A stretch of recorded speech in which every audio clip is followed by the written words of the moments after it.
I am Sure Sports. You know me there, I'm coast to coast representing. I mean, I say this is Righteous representing for Omar. You don't know, come get the sports over here from near and far. Boy. Me say I am Sure Sports, one thing me sure about. When me say sure, that me not doubt. Come get your sports, get it over here. Come subscribe, repost and share. I am Sure Sports, one thing me sure about. When me say sure, that me not doubt. Come get your sports, get it over here. Come subscribe, repost and share. If me not sure, that me not say it. Know who score, that me not say it. Never know the game play, that me not say it. If me never seen a game, me no know who play. For your sports news, better come over here so. For your soccer news, then come over here so. If you don't love sports, still come over here so. For the day done, you are gonna love over here so.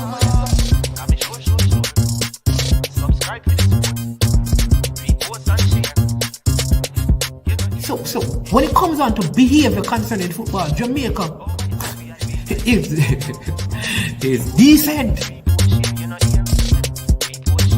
I am sure that if we can get all of these things done, set in place by the end of April, it gives us enough time before the World Cup campaign. Not afraid of no Brazil, no Argentina with these crap of players. We are good enough. Remember to like, subscribe, share. Listen, comment, let me know what your thoughts are.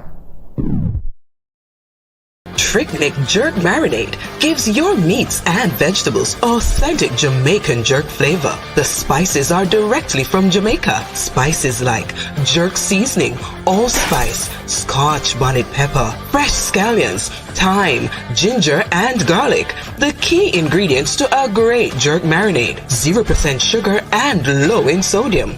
You want to try it?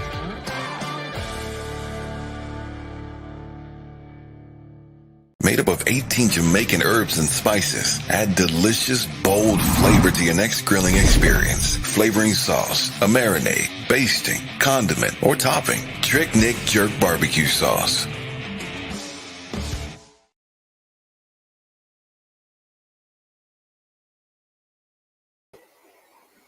All right. Good morning. What? Oh no, it's afternoon. Good afternoon. Hope you're doing well today. I am Maninsman and welcome back to I Am Sure Sports. Because if we're not sure, we not say it. You know how it is today. We're going to have a packed show. We're going to have a jammed show. We have a lot of things to cover today. We have a lot of things. We're going to have a tool. Someone is going to come on to break down the Nations League for us, right? So we can all get a better understanding as to what happens in the Nations League.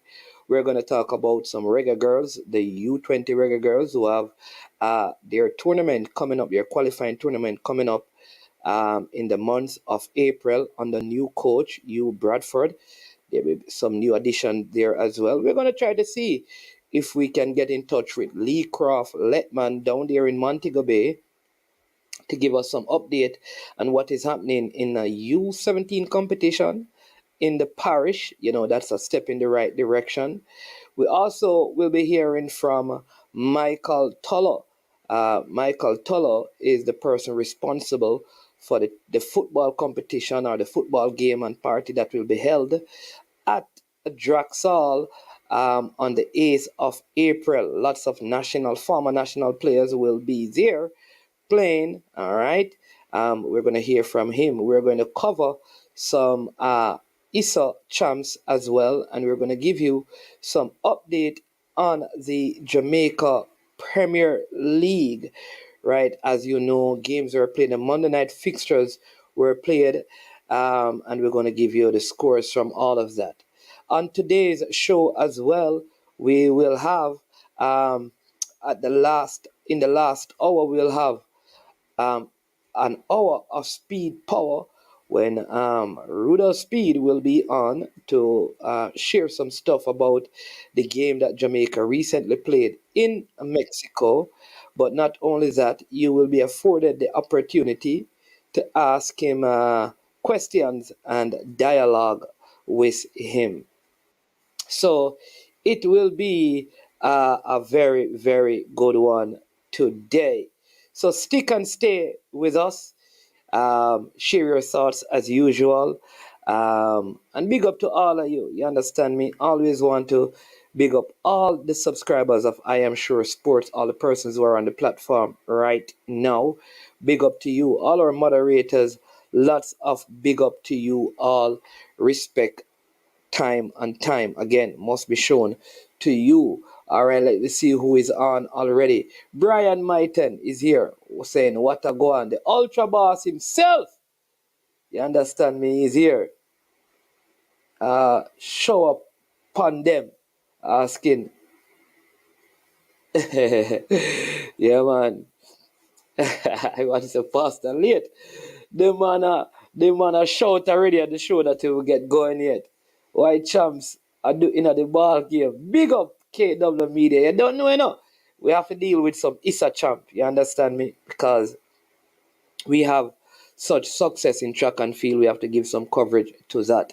As you know, we'll be having some of our regular panelists who will be on the show to give their views and their thoughts. Some of them are not versed in track and field, but they will still be able to share with us. So here is what we know. KS Sports TV up and running, man. So here is what we do, people. I want you right now, for those of you who are on, you need to do like me. You understand me? You need to find some people that you can share the link with right now, right? Share the stream with them right now. So let me see. I'm going to go 5. Bam. Right? You know, just go ahead and share it with some people and say, join the show. It's a good show. You want to watch the show. You want to be a part of the show. Go ahead and do that right now so that some other people can come and join I Am Sure Sports and get some of the wonderful coverage that you are getting. Yeah, man. People, a big things that will go out today at the show. That let me tell you, you're gonna get some information. We have, we know you heard Mr. Speed say it yesterday is that the national coach will be heading to England. He'll be also, I think, be spending some time in the US, hopefully, and that is with an idea of just looking at options that Jamaica have available to them going ahead to fill some of the positions that we need to fill in the national team to build a strong core of players. No special edition. I'm back in Jam Rock, but we will be yeah, man. Peso, me see that long time, Peso. Yeah, man. I saw that post long time. Yeah, from it was initially made. Big deal and I always find them thing there and send them and it look like him have a alert thing on him stuff. Big up Jason. Special edition. I'll be back there. I think I'm going to go to a game. Well, I'm not too sure because I have something out here now, but I was supposed to go to a game at Inter Miami playing at home. So let's see special edition. But if you're that side, man, when we reach back there, we'll make sure that we link you. You understand me? Not a problem. Just let me know, because I was in Fort Lauderdale. So let me know, and then we can link up, man. My place, we do some, yeah, my place. We can link up. All right. But hey, I have let me see if I can find this. Big up, man like Ryan LFC. Where is he? Because me see the thing here now. Let me see if we can find it. We need Ryan to come and answer this, Ryan LFC, where are you? Coming up. Me never watch the whole thing, You understand me, people. But me gonna share something with people. So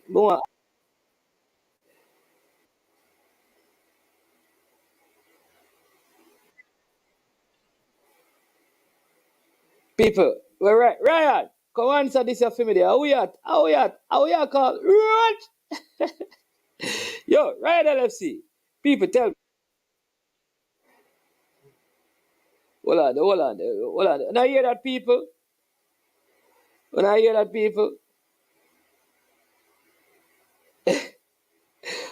that, all right. Tell me when I hear it, Because more know even hear. Ryan LFC, more know how we are talking. Say if you are listening, brother. More you come explain the thing. Ryan, come explain this. Ryan, what you talking?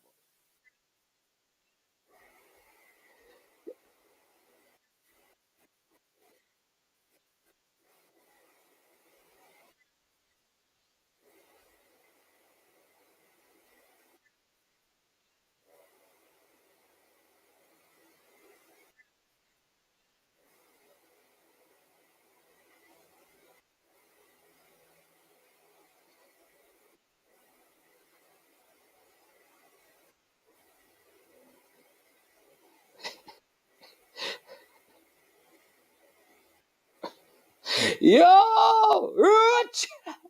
Oh, now here. Hold on there, hold on there, hold on there, hold on there. Oh, the people them now here want go on. Hold on there. Ryan, more you can explain this in a Ryan. Ryan, come on explain this. People them now here in a Ryan. But make them hear it in a Ryan. Come on explain this. Bone a coach in a roach. Bone a coach in a roach. Bone a coach in a roach. Bone a coach in a roach. Bone a coach in a roach. Bone a coach in a roach. Hey, yo! Hey, Ryan LFC, forward on the show and come tell me who are the roaches and who are the coaches. Whoa!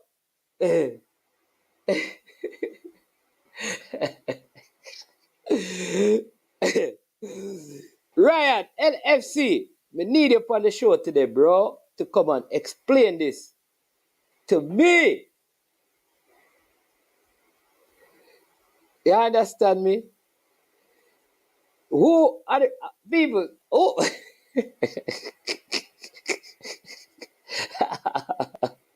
but to that coach, who not roach?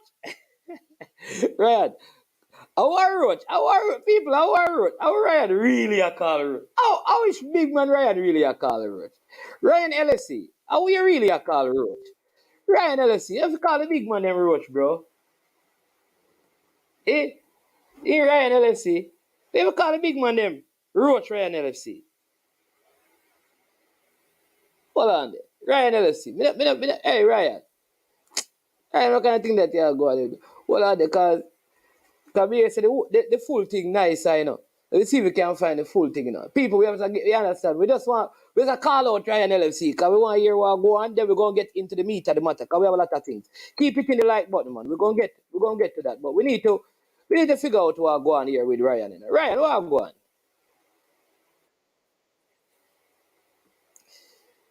Yeah, we need to know what go on, Ryan. We need to know what go on. We the people are demanding that Ryan LFC make an appearance on the I Am Sure Sports program so that he can be interrogated about referring to big men as roaches. And their surname is not Roach, like Kemar Roach play for West Indies. So Ryan, come talk to me. We need to start to lock up some of them coaches. Lock them up because of bad coaching in Jamaica. We need to bring in a law for that. We need to start lock up some of them coaches about them a coach. I'm a roach. Them only have whistle. Them not teach you them nothing. Nothing. And a ball about money. What am I going to know? Eh? We need to start lock up some of them about their coach. You know, roach. We need to start to lock up some of them coaches. Lock them up because of bad coaching in Jamaica. We need to bring in a law for that. We need to start lock up some of them coaches about them a coach. I'm a roach. Them only have whistle. Them not teach you them nothing. Nothing. And a ball about money. What am I going to know? Eh? We need to start lock up some of them about their coach. You know, roach. Ryan, come here. Ryan, come here. We need to ask you a couple of questions, Ryan. Come here. I need to ask you a couple of questions about the man. You need to give me a list of the roaches. Come here, look for appoint a coach. So, Ryan, you need to come here. Come, I need to ask you a couple of questions. Because me I look for hire. Me I look for hire a coach. I mean, I don't want to make no mistake, you know. Because I say me wear glasses, you know. Next thing, me go hire a roach. A roach with a whistle. But in the meantime, in between time, in this weekend's JPL action, Veer and Arnett Gardens ended 1-1. Harbourview defeated Tivoli Gardens by 2-1. Mullines defeated Mount Pleasant by 2-1. Chapelton and Mobay United drew 0-0. Yeah. All right. Very unfortunate incident yesterday. I think Fabian McCarthy, it is, who had a serious injury. Yeah, Fabian McCarthy had an injury yesterday in the game in the Dumbe Holden game. Hope he's doing better today. Look like it is a ankle injury that he would have picked up. Look very, very, very severe. So all the best to the player. He has been having a very good season as one of the more mature players in the league. In fact, many people have been asking that he be given an opportunity to play with the national team given his performances, right? And so, hope, like I said, hope he's doing better. Arnett Gardens, they lead the table still, followed by Cavaliers and Mount Pleasant, right? That's where the table is at right now. But teams are making a march up this JPL table, you know. So it's not. Arnett Gardens are on 39 points, Cavaliers on 37, Mount Pleasant on 36. Look at Harborview tied on 36, but they just have a game more than Mount Pleasant. And so the league is really, closer than most of us would have anticipated. Oh, he fractured his fibula. Whoa. That is what the injury is. Yeah, man. I don't know how, he was going in for a tackle and his leg gave way. So I hope that he gets better. But the good thing is that I think this season the JPL has been very, very competitive. There is no runaway leader in the table, and all the teams are putting in performances. Even the teams at the foot of the table, they are fighting to stay up in the league.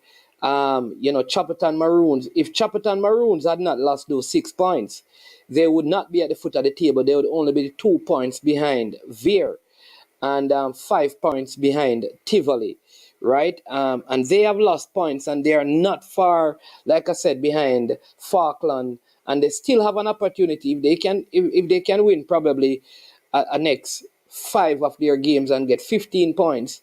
They could be, they could cause some problems. I think Mullines, I would say, are safe on 25 points. A couple more wins for them could see them, in the league again for next season. It's not a lot of games that are left, because it's 2 rounds, as you know. It's that means it is 26 games. So there are 6 games remaining. 6 games remaining, right? And so there you go. So yep.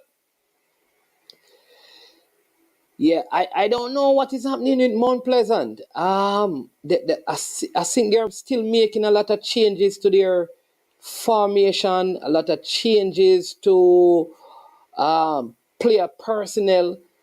I don't know. I just feel like they're still in. They're not sure if they want to play young players or more mature players. They want to win, but I don't think they have figured out how best to get the win or to win the league yet, and they're still struggling. And I think, for me personally, I think Mount Pleasant need to restructure their organization, especially from the academy level and the school level. Because here's what people probably not going to agree with this, but here is my proposal to Mount Pleasant. I hope Mr. Gould and co are Ethel listening to me. If you know them, you can send them this. Right? Here is what I believe Mount Pleasant should do. All right? Um, they need a restructure. I think Mount Pleasant needs a restructure. How they operate, they need to change. Number one, all right? How do they need to change? Number one, this notion of having a school and doing an academy needs to stop. Because if you're not going to play in the school competition, you don't need a school. You don't need to run a school. So let the players go to school wherever they want to. Or they focus on football predominantly, teach them different languages so they can learn, to speak different languages.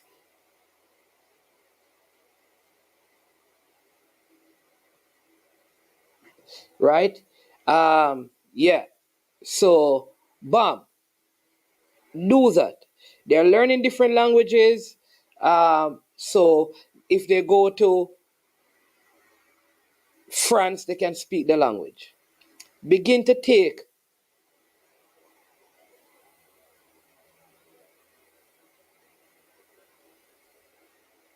hold on. There is a ban. I hope this is serious. All right, let me see this.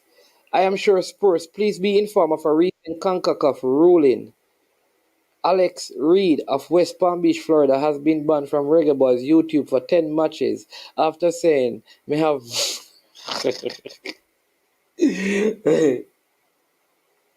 Yeah. So I would I would let the players play in the regular ISSA competition. They can go to whatever school they want, play for whatever school, right? But you figure out a way to have them transported on your training day back to your facility, right? You prepare regular overseas camps for them. So like Easter is coming, you should have these players going to play some tournament in the States or in England. Start doing that more. That's what I would do. All right. Begin to give them exposure, right? You begin to know, cut some of them if you don't think they are going to be making it to the international level, right? And they are still in school. They are still in school, so it would not affect their education. But here's what is happening. You're building footballers that you can sell on the international market. The idea of financing a school program, I think, is too much for Mount Pleasant. So I would shut down the school operation part because you can still offer scholarships to the players that you want so that they can go to school and go into a school. So if they are going to York Castle or Mannings or Cornwall College or Stets, they are Mount Pleasant Academy players. Similar to what Phoenix does. Phoenix have players at JC, at Wolmer's, at Mona. They have them scattered all over. Kingston Academy has players scattered all over. The one in Portmore has players, though most of them may end up going to York Castle. You have them scattered all over the place. You bring them in at specific time for your specific training sessions. You have your facility for boarding,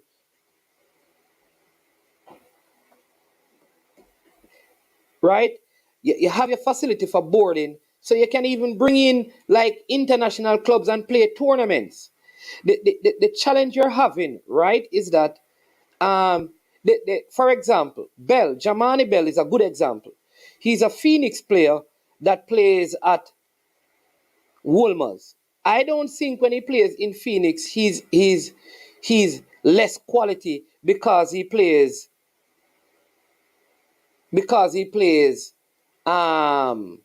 for Wolmer's. Because here's the issue Mount Pleasant are having. The amount of resources they are spending for running the school, when a lot of these players, the majority of them end up leaving, not having 6 and 7 subjects, because they end up leaving Mount Pleasant anyways to go to a school. The said players that you're trying to help with an education are leaving the program for footballing reasons and dropping education. You're trying to educate them and give them football. But when they cannot play in the DaCosta Cup or the Manning Cup, they end up leaving your program to go to schools to play Manning Cup and DaCosta Cup and still don't really have subjects and all of that. Jogo Bonita is the next team, right? But that don't have nothing to do with the senior team. I'm talking about how they should restructure the academy aspect of things. Mount Pleasant by now should be having a tournament, like 3 tournaments a year, where international U teams come in and play against their academy at their facilities.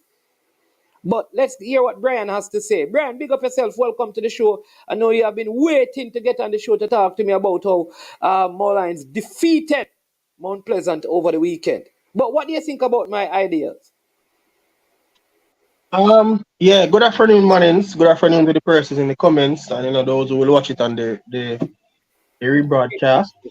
I mean, I tend to agree with your point to a large extent. I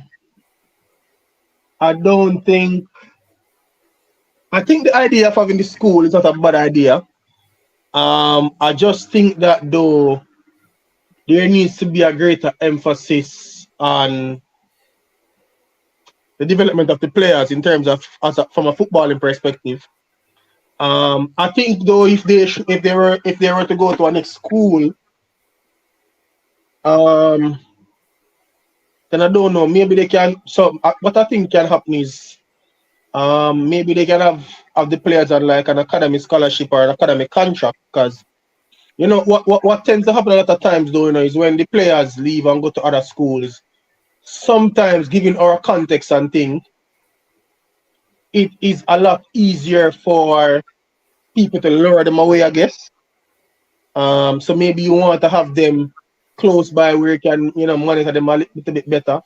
But I think your idea could work if they were to say, I guess in the instance where you're saying they can give the ones who they think can progress well or whatever some form of scholarship, like give them an academic contract or something like that. That will allow Mount Pleasant to take care of like them schooling and stuff. And then periodically, I mean, I don't know what the period will be like, maybe every week or every 2 weeks or whatever it is, but they can work out the period. Then, as you were saying, they can bring them in to look at them and to make sure that they are, on the right path and stuff like that. All right. I'm going to call someone who runs an academy where the players, right? And this is where now I think Mount Pleasant has an advantage. So this academy, right?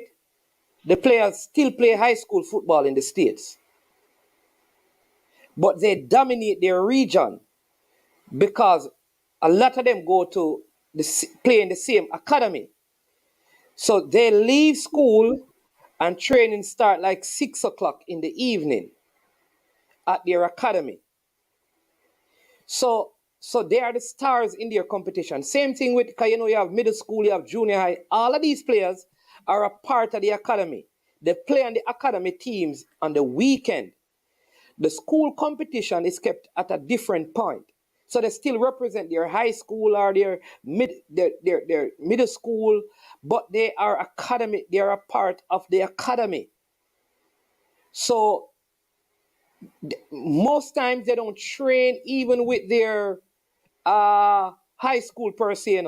They train with the academy and do like what you call video sessions with their high school and just play because they are so good.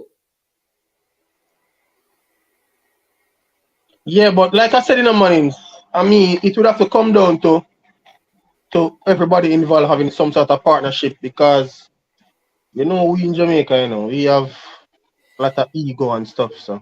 Because I don't think, that ISSA has changed the rule even with players. So even if ISSA, listen, as far as I'm concerned, ISSA is going to shut down everything that gives schools an advantage. So here's what now.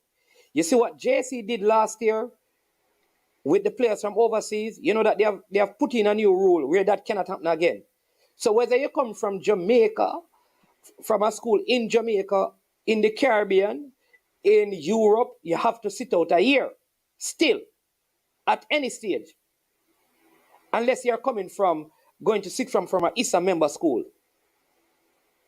So, I don't see any way that ISSA is going to change the rule to facilitate a Mount Pleasant. In fact, ISSA is also trying to implement something where the Mona Phoenix situation, the Mount Pleasant York Castle situation cannot happen again.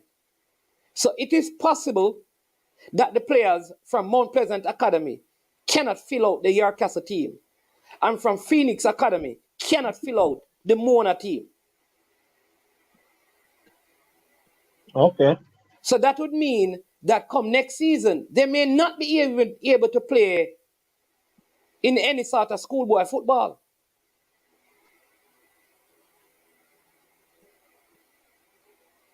That's kind of sad though. Is it sad though, Brian? Isn't it also giving certain school, like, don't you think, like, if you have players in academy that, all right, what I want to know is that how many of those Phoenix players are actually going to Mona now for school? Oh, well, I wouldn't know that. You understand what I mean? The question ISSA is trying to figure out, or what they are working on, is after the schoolboy season is finished, how many of those players are involved in school?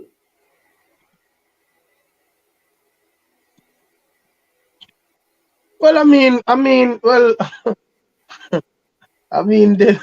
they have to find a way to figure out that. I mean, it says about their principals, so I don't think that should be anything too difficult for them to figure out. Yeah. You understand? So it is, I understand what ISSA, I don't agree with it, you know.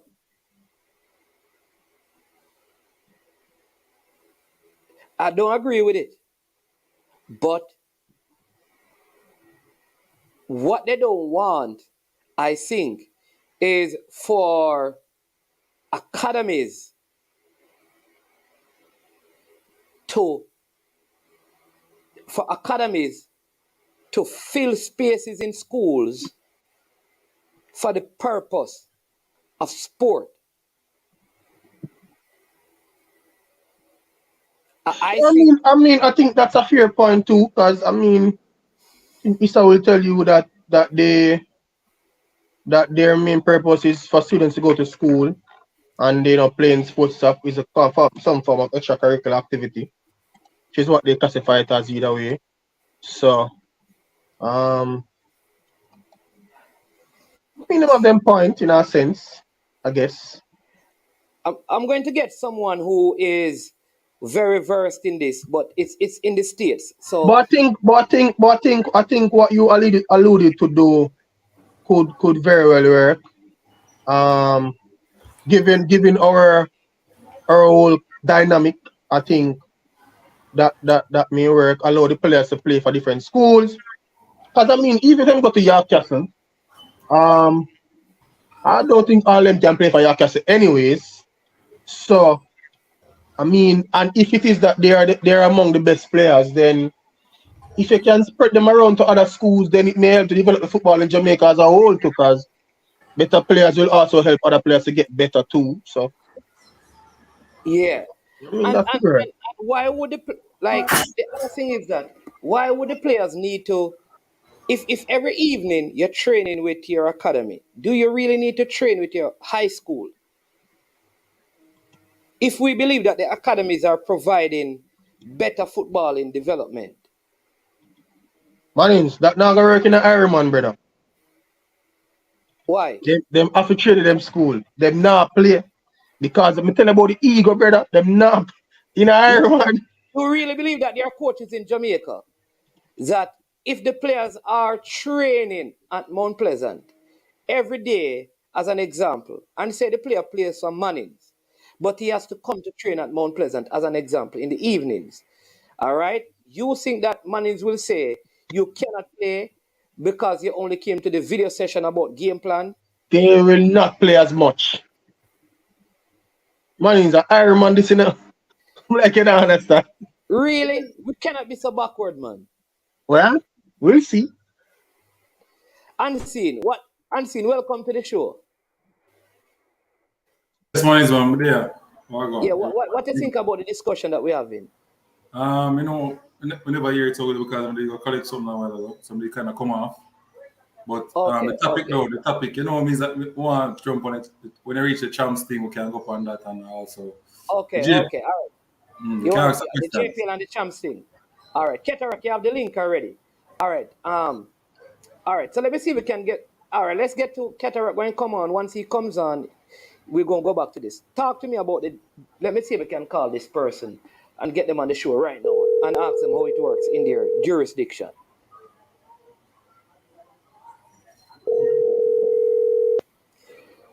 Good. Yeah, man. Good afternoon. Is this Mr. Altiman Butler? The first No, Jamaican. Freddie Butler. Freddie Butler, the first Jamaican footballer to ever get a shoe contract. The man who played in the Champions League for Brest. What's going on? Just want you to know that you're live on I Am Sure Sports. And I have a couple of questions for you quickly, right? One is, you are part of an academy system in the States, right? You have players who play for your academy. Do those players play for their high schools? Yeah, we allow the players to play for the high school because that's also a part of their social development, you know.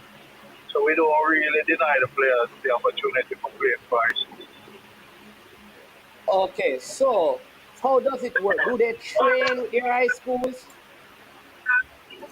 Yeah, man, they train during the high school season. The club, we only have them coming like twice a week, Tuesday, Thursday. Oh. And then the other days they get to spend the other days with their high school team. Okay, all right. Because we're having the same discussion about in Jamaica if like a Mount Pleasant should have the players play for their high schools but still train with Mount Pleasant separately. And because we don't have like an academy competition, would it be better for them to still play with their high schools, but they still come and train with Mount Pleasant? But I think the difference is that your high school competition and the academy competition are run at different times. Yeah, because the high school games will play during the week and academy games is on the weekend. So we don't really have conflicts in game. And then for most part, training, high school training would be 4 o'clock, 3 o'clock, and then the players come to us to train at 7:30 at night. So we don't have training conflicts. Okay.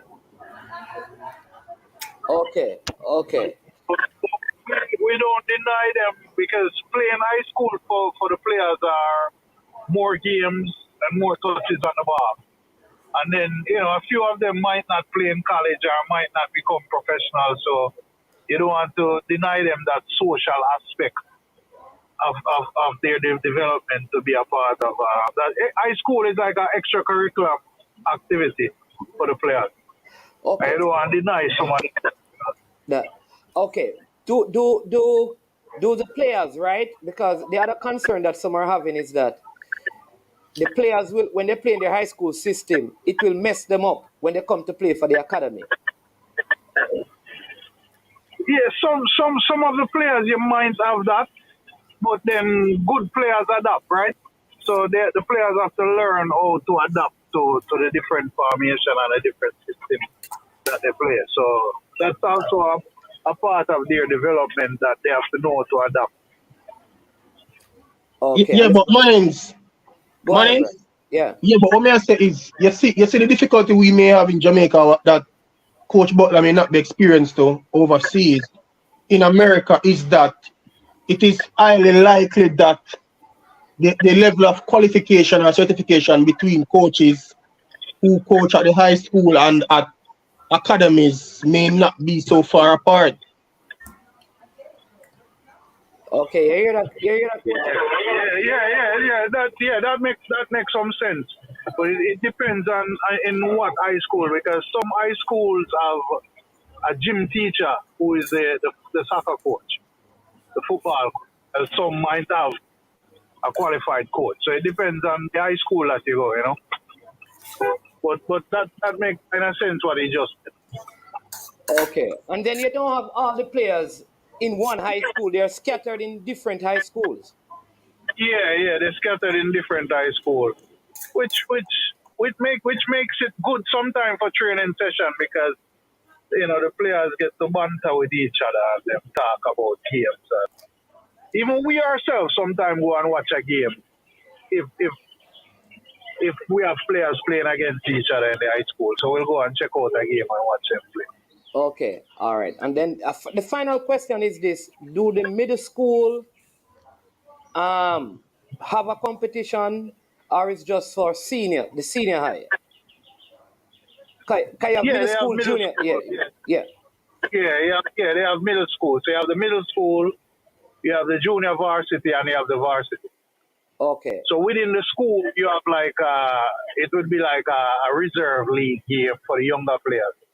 Same just like a Pepsi or a court, what they call a JV. But Okay. some regions have a freshman league also, separate from a JV league.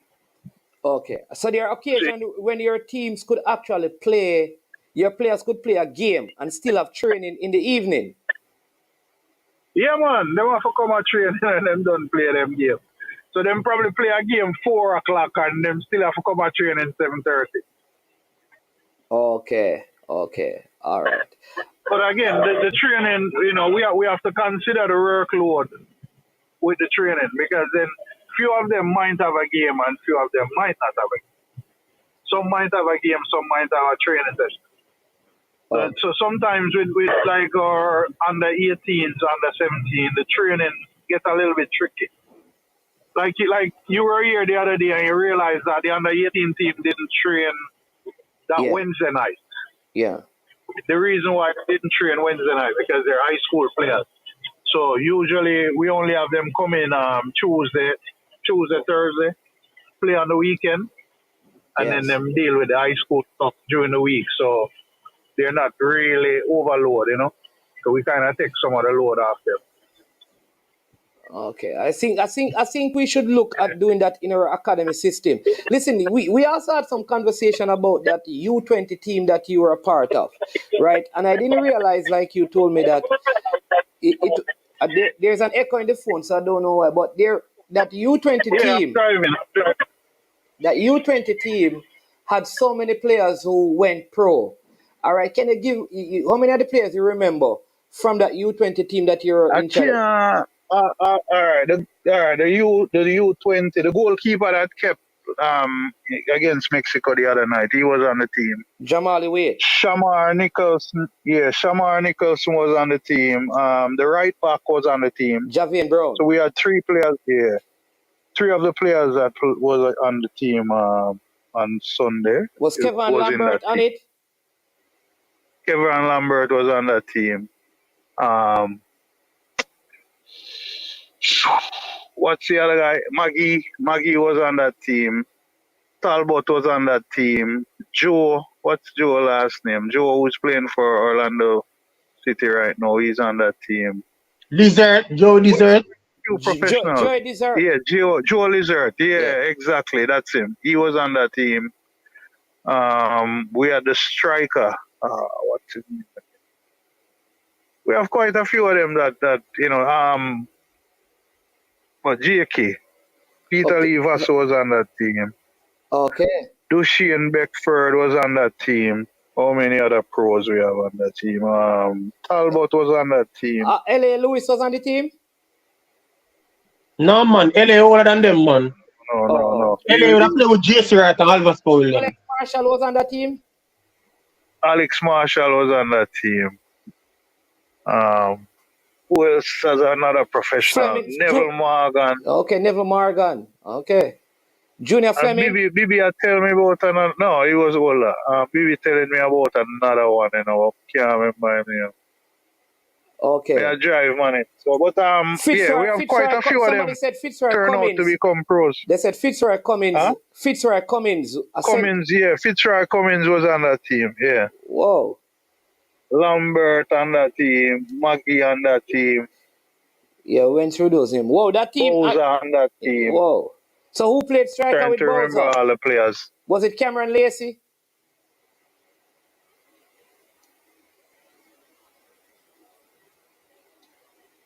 Yeah, I'm trying to remember all the players that became professionals from that. Was Cameron Lacey on the team, the forward? No. Okay. All right. Whoa, that they had a lot of good players on that team. We have a lot of them from that group turn out to become pros. All right, Coach Freddie. Just wanted to get that. Yeah, man, I drive, man. All right, bless up. Yeah, man. All right, cool. All right, take care. All right, cool. All right. Yeah, so Cataract, you're here. You just heard about how the academy operates at this particular academy and the high school footballers and varsity, junior varsity, and middle school. Yeah, money. Before we move to Cataract, you know one point I do want to Coach Butler. Yeah. In America, you know, a lot of the players them pay to go to the academies, you know. So it's almost like if I'm paying to come to an academy, then I don't know how restrictive it can be.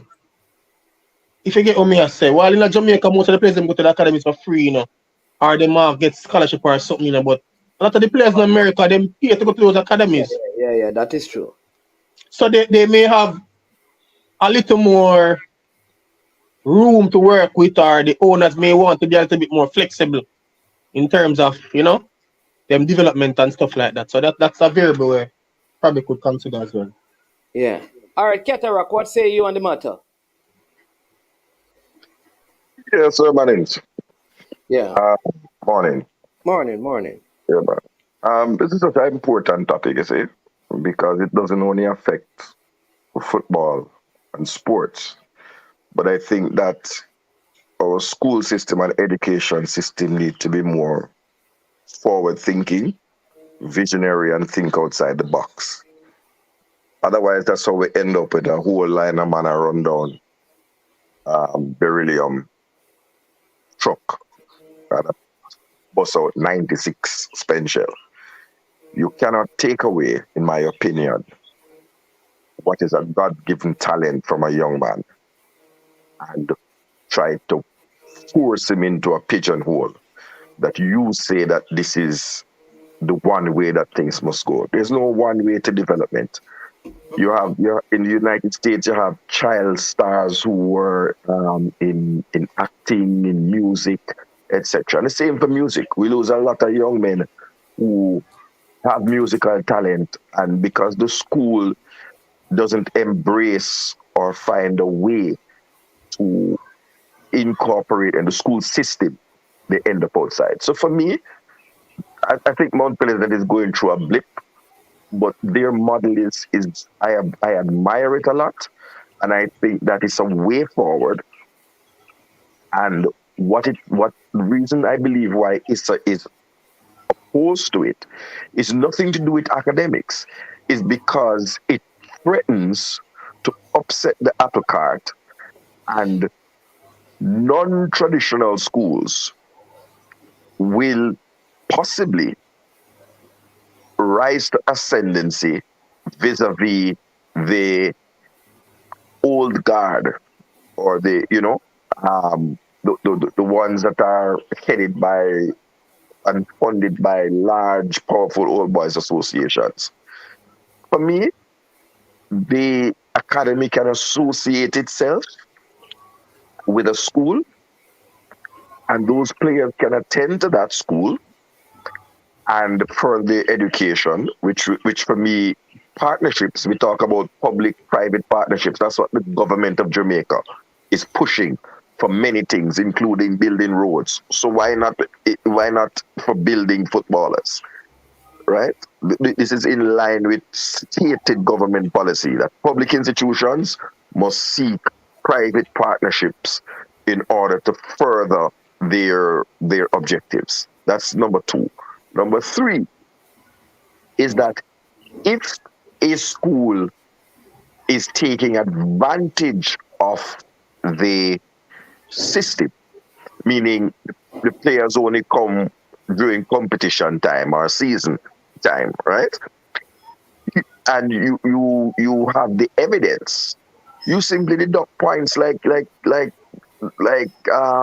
happens in England if a club breaches the FIFA fair play, right? You can have some fair play rules that says, okay, these are the standards that you must uphold to. Having completed the year, you must submit the exam results of the student, the CSEC or the GNAT or whatever it is they're taking, to verify that the student did a year of academics. And if they can't do that, and if they try to fudge the system, then you punish the school and the institution and not the young man. And last, man, this thing about overseas players and players from overseas, when it comes to Jamaica, you know my view on it so strong about quota systems, right? We live in a global village, and the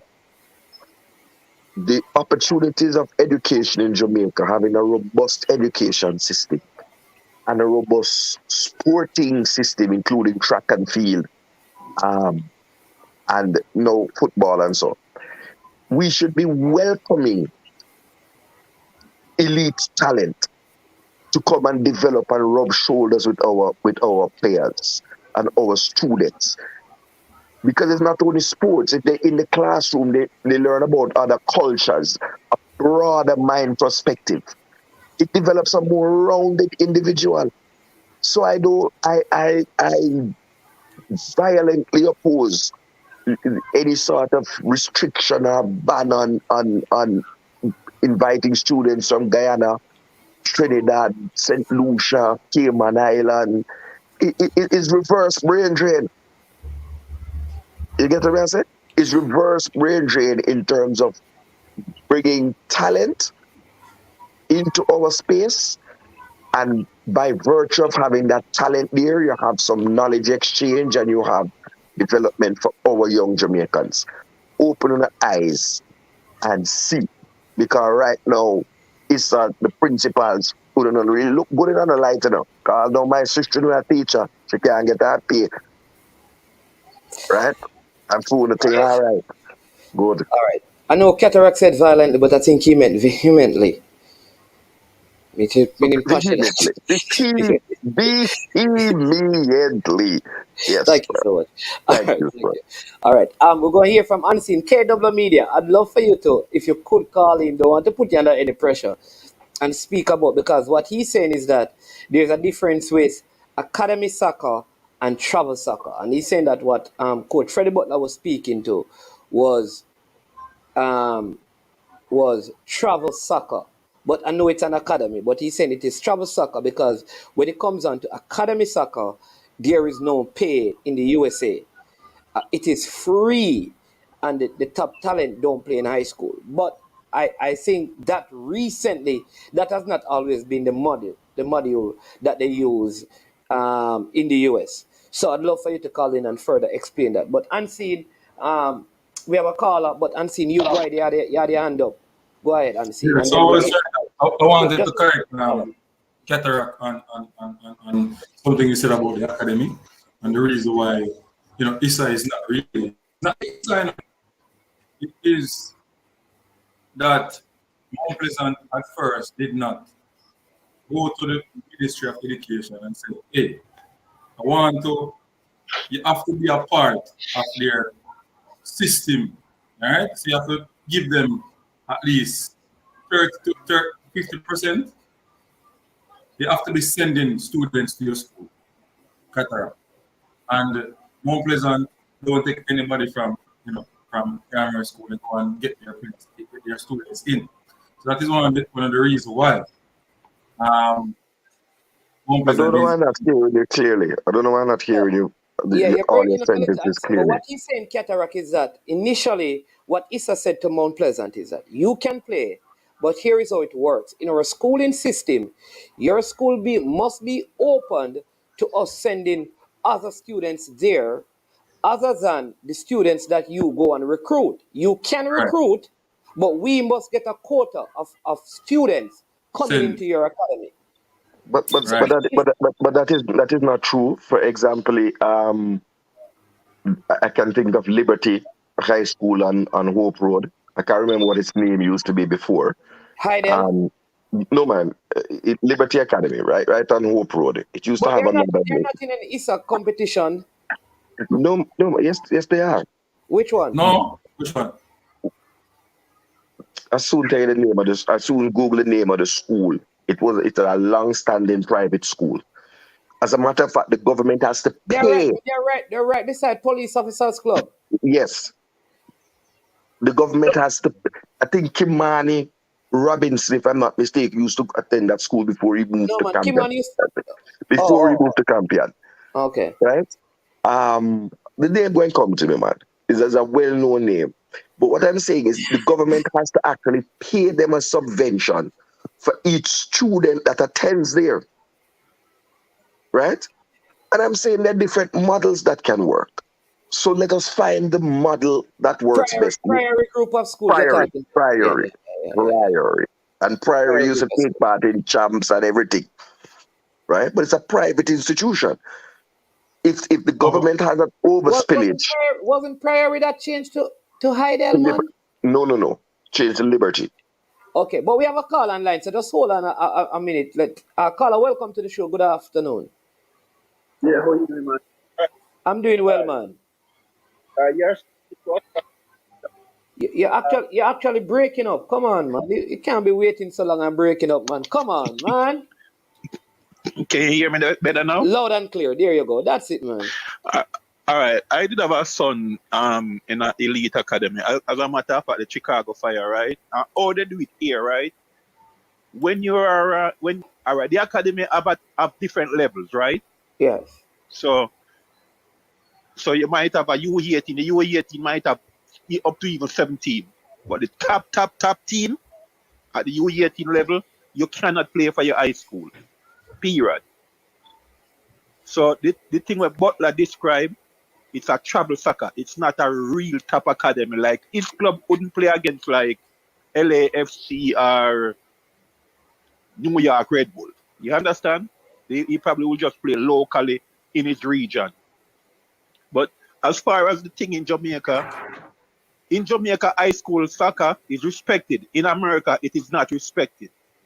So for you to get a major scholarship, most time it won't come from your high school. It has to come from your academy. So the only thing we see for it work in Jamaica is we have a academic competition different from a high school competition. Remember, the high school competition only run for 3 months, right? So you have to develop another academic competition to run for probably another 6 months of the year, so you can develop the players better. And as far as Mount Pleasant go, with only soccer players going there, it wouldn't be fair to other schools. Because other schools have the general public going there, and then a school playing against a school that just designed for soccer players. That I don't think that would be right, Okay, that's a good point. I think that is what Unseen was saying earlier, in a different way. Yeah, man. But all right, thanks for the call as usual and the explanation. So travel soccer different from the elite academy soccer programs. Yeah. So Mannings, I just wanted to make one quick point.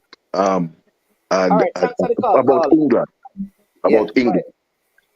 You have different levels of players at academies in England. You can pay for your child to go to an academy, right? And develop a concerned parent.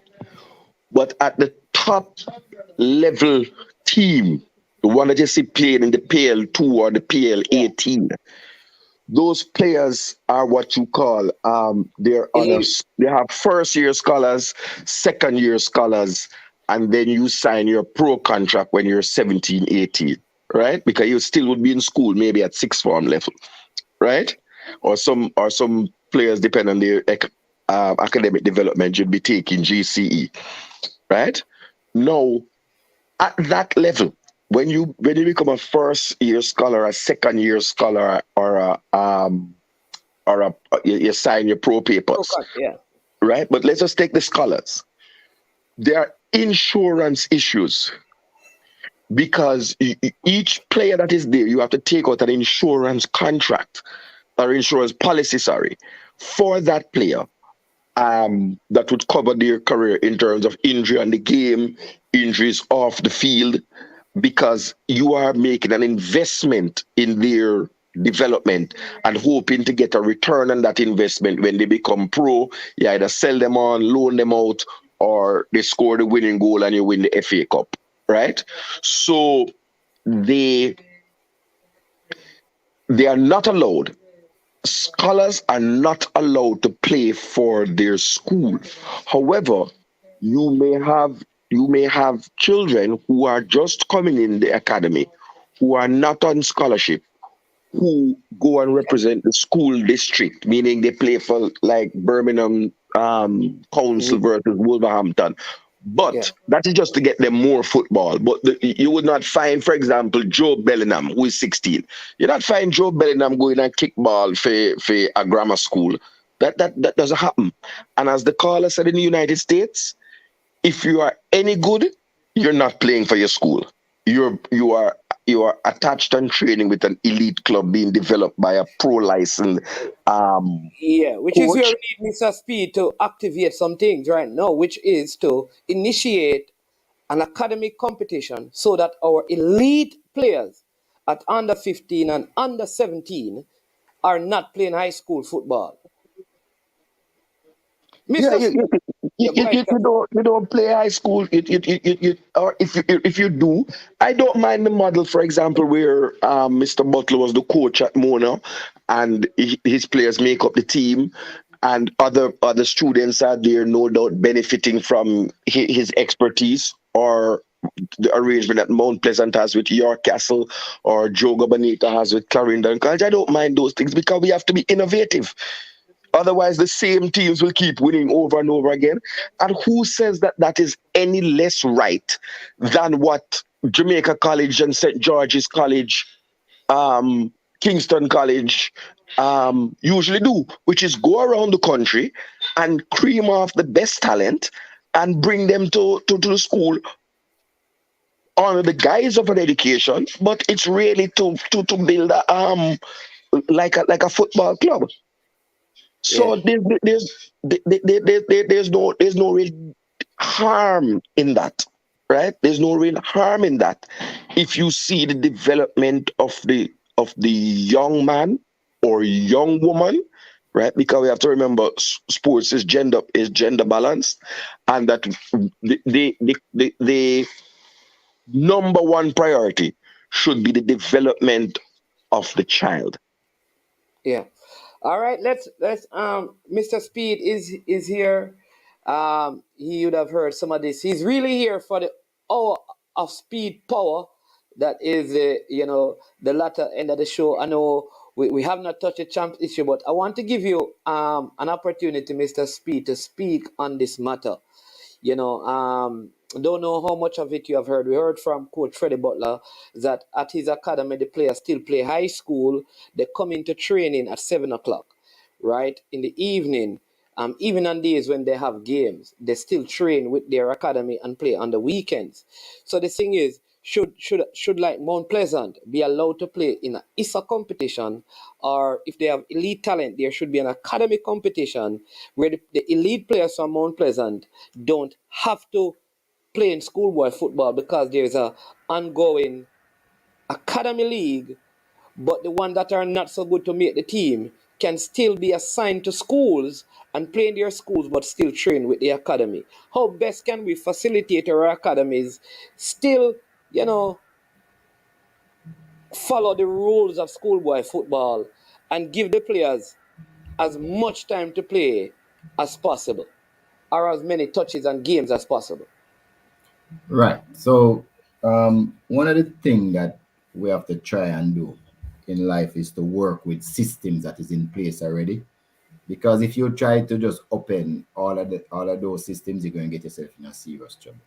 Now, the schoolboy competitions is entrained in Jamaica folk culture. I mean, you'll never get it out. All the schools have the problem with schools and club. You might have a club starts 1962 or 73 or 82 or 90, as in Mount Pleasant case was in the 2000, right? 2016 or 17, whenever it is. But if you notice, all the schools, they are like 400 years old. So if somebody's 100, they used to go to a school 90, 80, 70. So the school have that following that you can't beat because and a lot of school people are fanatical about their schools and what they want them to do. So I don't think we'll anytime soon can get rid of the school system. So a good picture is to marry both of them. It actually works if it works the right way. What more people needs to do it because, like, of course, there was a time when Cavalier, most of our players was at George's. I mean, a lot of them is at JC. After that, Wolmer's. So, and if you look, Casey had the same kind of arrangement with Harborview. So the school would coach the players for six months, and the club would have them for 6 months, something like that, right? So and because of the quality of coaching at some of these schools where the club coaches are there, it actually works. But Jamaica have another problem. 90% of the players in high school wants to go to college in the United States. They believe that is the way out for them. Go to college, get a degree. They don't necessarily want to play professional football. So that define markings between those who want to play professional football and those who want to attend school is just not there. And that is where I think the biggest part of our problem lies. Because a lot of these players that we are saying must play professional football, they don't want to. They want to go to college. I have the same issue. I had like 3 players went off to college last year. They would not commit to a professional contract. 2 of those players actually get professional contract now, right? So, but they were keep on saying, no, we don't want to go pro. But eventually, when they go to the United States, professional team draft them in and they become professional. So I think both can work. Now, as it goes with the academy, we also saw that the clubs were not preparing the players properly enough because most clubs play a competition for 2 months, which is not enough. The academies are the ones who go year in, year out, maybe 12 months a year. And even with the school competition going, they still manage to have training once or twice a week, just the same. So the JFF in 2021 came up with a academy regulations for club people anybody to come join, apply to become an academy in Jamaica. We have rules and regulations which we set out how they are supposed to operate. But we haven't had one person apply to become an academy yet, not even one. So there are no registered or licensed academies operating in Jamaica. Not even one person applied to become an academy. Nobody. And no, I don't. So hold on. So Mount Pleasant is not a registered academy. No. Phoenix is not a registered academy in Jamaica. No. Yeah. So hold on, Munnings. Maybe Mr. Speed. Maybe you want to say that they are not affiliated to the JFF. But they would be an academy in their own right. Yeah, but with them, they would be like a private academy. Yes, not registered. They are not. With the JFF, you have to make a distinction there. Neither JFF or the parish that they are in. They are not a registered. So that means that they are not an affiliate to the JFF. So affiliated. So does that mean that if they are not connected to the JFF, can they be FIFA affiliated? Yes, no. Yeah. No. Oh, Unseen is saying yes. No, you're more than seeing you can't do that. No. We can't type they must go through JFF and see. No, Unseen. Typing them on internet right now. Type in who on internet? Phoenix Academy. What internet has to do with it? I can type in any number of. I can type in any number of conspiracy theories. I don't know why you can be affiliated to FIFA and not the JFF because in essence they are partly one in the same. Because JFF is like an extension of FIFA in Jamaica, so I don't know how that can No, FIFA is made up of regional associations, CONCACAF, CFA, UEFA.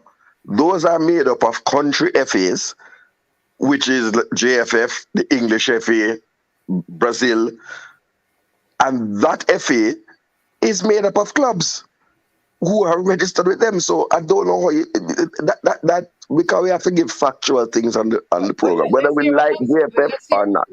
Let's Right? hear Whether we Ansi's believe. explanation. All right, because JFF is the governing body. So explain what you mean, Unseen, because maybe we're not understanding what you mean when you say that they are really connected to FIFA. Go ahead, Unseen. You're muted. You're still muted.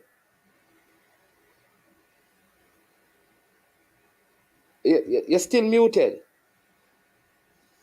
That's the Almighty working. Another find something on my Oh, you're looking at something. I watch the color you know. Sorry. Okay. Yeah. What may I say is, not really have the evidence, but we hear him say you don't have to. When him say him don't have to. Who? Craig Butler. Where say? Oh. Yo, me know, Auntie, me know you say you that going up. Yo, me know you say you that go, brother. No, but you can't come it here. You can't come it here, say. Cataract, let him finish. Let him finish. Easy like Cataract. Let me play the drum set for you. Go ahead, Ansi. So I'm tell you exactly what I say. So him say, when the whisper Cas in that one, it's not affiliated with the JFL. However, he's a privately run, who is recognized internationally. A privately run academy is recognized internationally. Internationally by whom? Internationally by whom? I'm just asking a question. Recognized internationally by whom? By other people, but not by FIFA. Other people, other federations. And agencies. All right, no, unseen. So, say Phoenix said they have the academy. Let's use Mount Pleasant to avoid anything. So Mount Pleasant is probably known by people in England. It doesn't mean that they are FIFA affiliated. No. And that is why the English FA sent to Jamaica asks about a particular academy if they are affiliated to the JFF or it's one of the JFF affiliates, and everybody sent back and said no. Yeah, so you have to be which is some speed, so that can affect the player in terms of signing or moving forward. No, it's just bargaining rights now. Bargaining power. You understand? Oh, the bargaining rights go down. Mr. Speed, let me ask you, can you have a transfer of a player apart from a free transfer, meaning I'm not signed to any club, between two entities? Does it have to take place on a FIFA platform? Yes, every player now has to. There's a TMS system that. Thank you. So wherever the player was registered first, you have to transfer from that. And a person would have been registered last. Last. Yes. And also, all transfer out of the country must go through with the MA in the country. Yes. You have to go through the MA. Yes. It has to go. In other words, there's the. No, please tell the people what the MA is, Manning, so that we're educating persons, right? Yeah.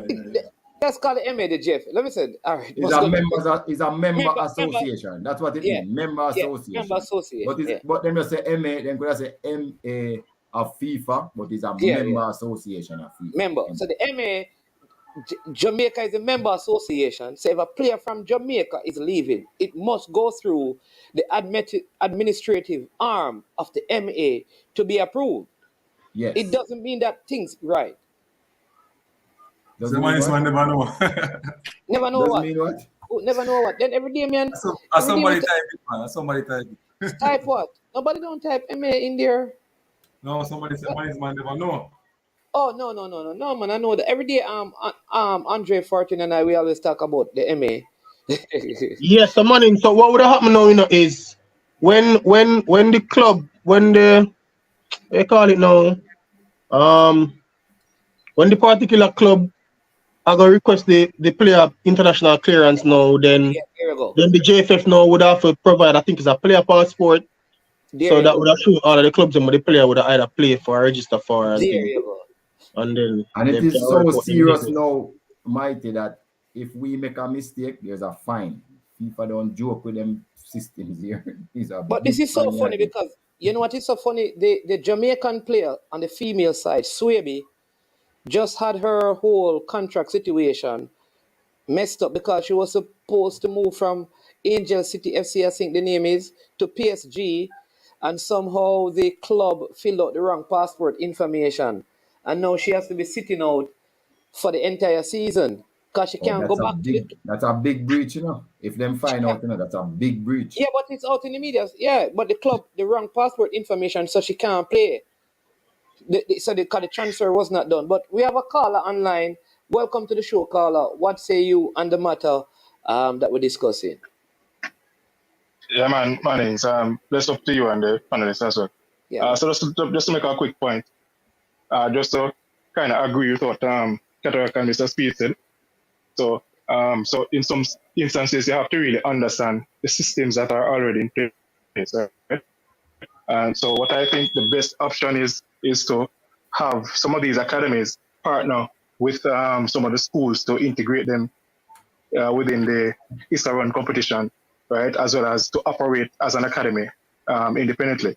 Because what might have happen is that you might have students wanting to decide that probably they want to become a pro and probably see it fit to join the academy as opposed to going to the regular school system. And as yes. well, right. So you might have that as well as you also might have you will have the academies exposing the elite level players as they have already been doing. Right. So I think it works both ways.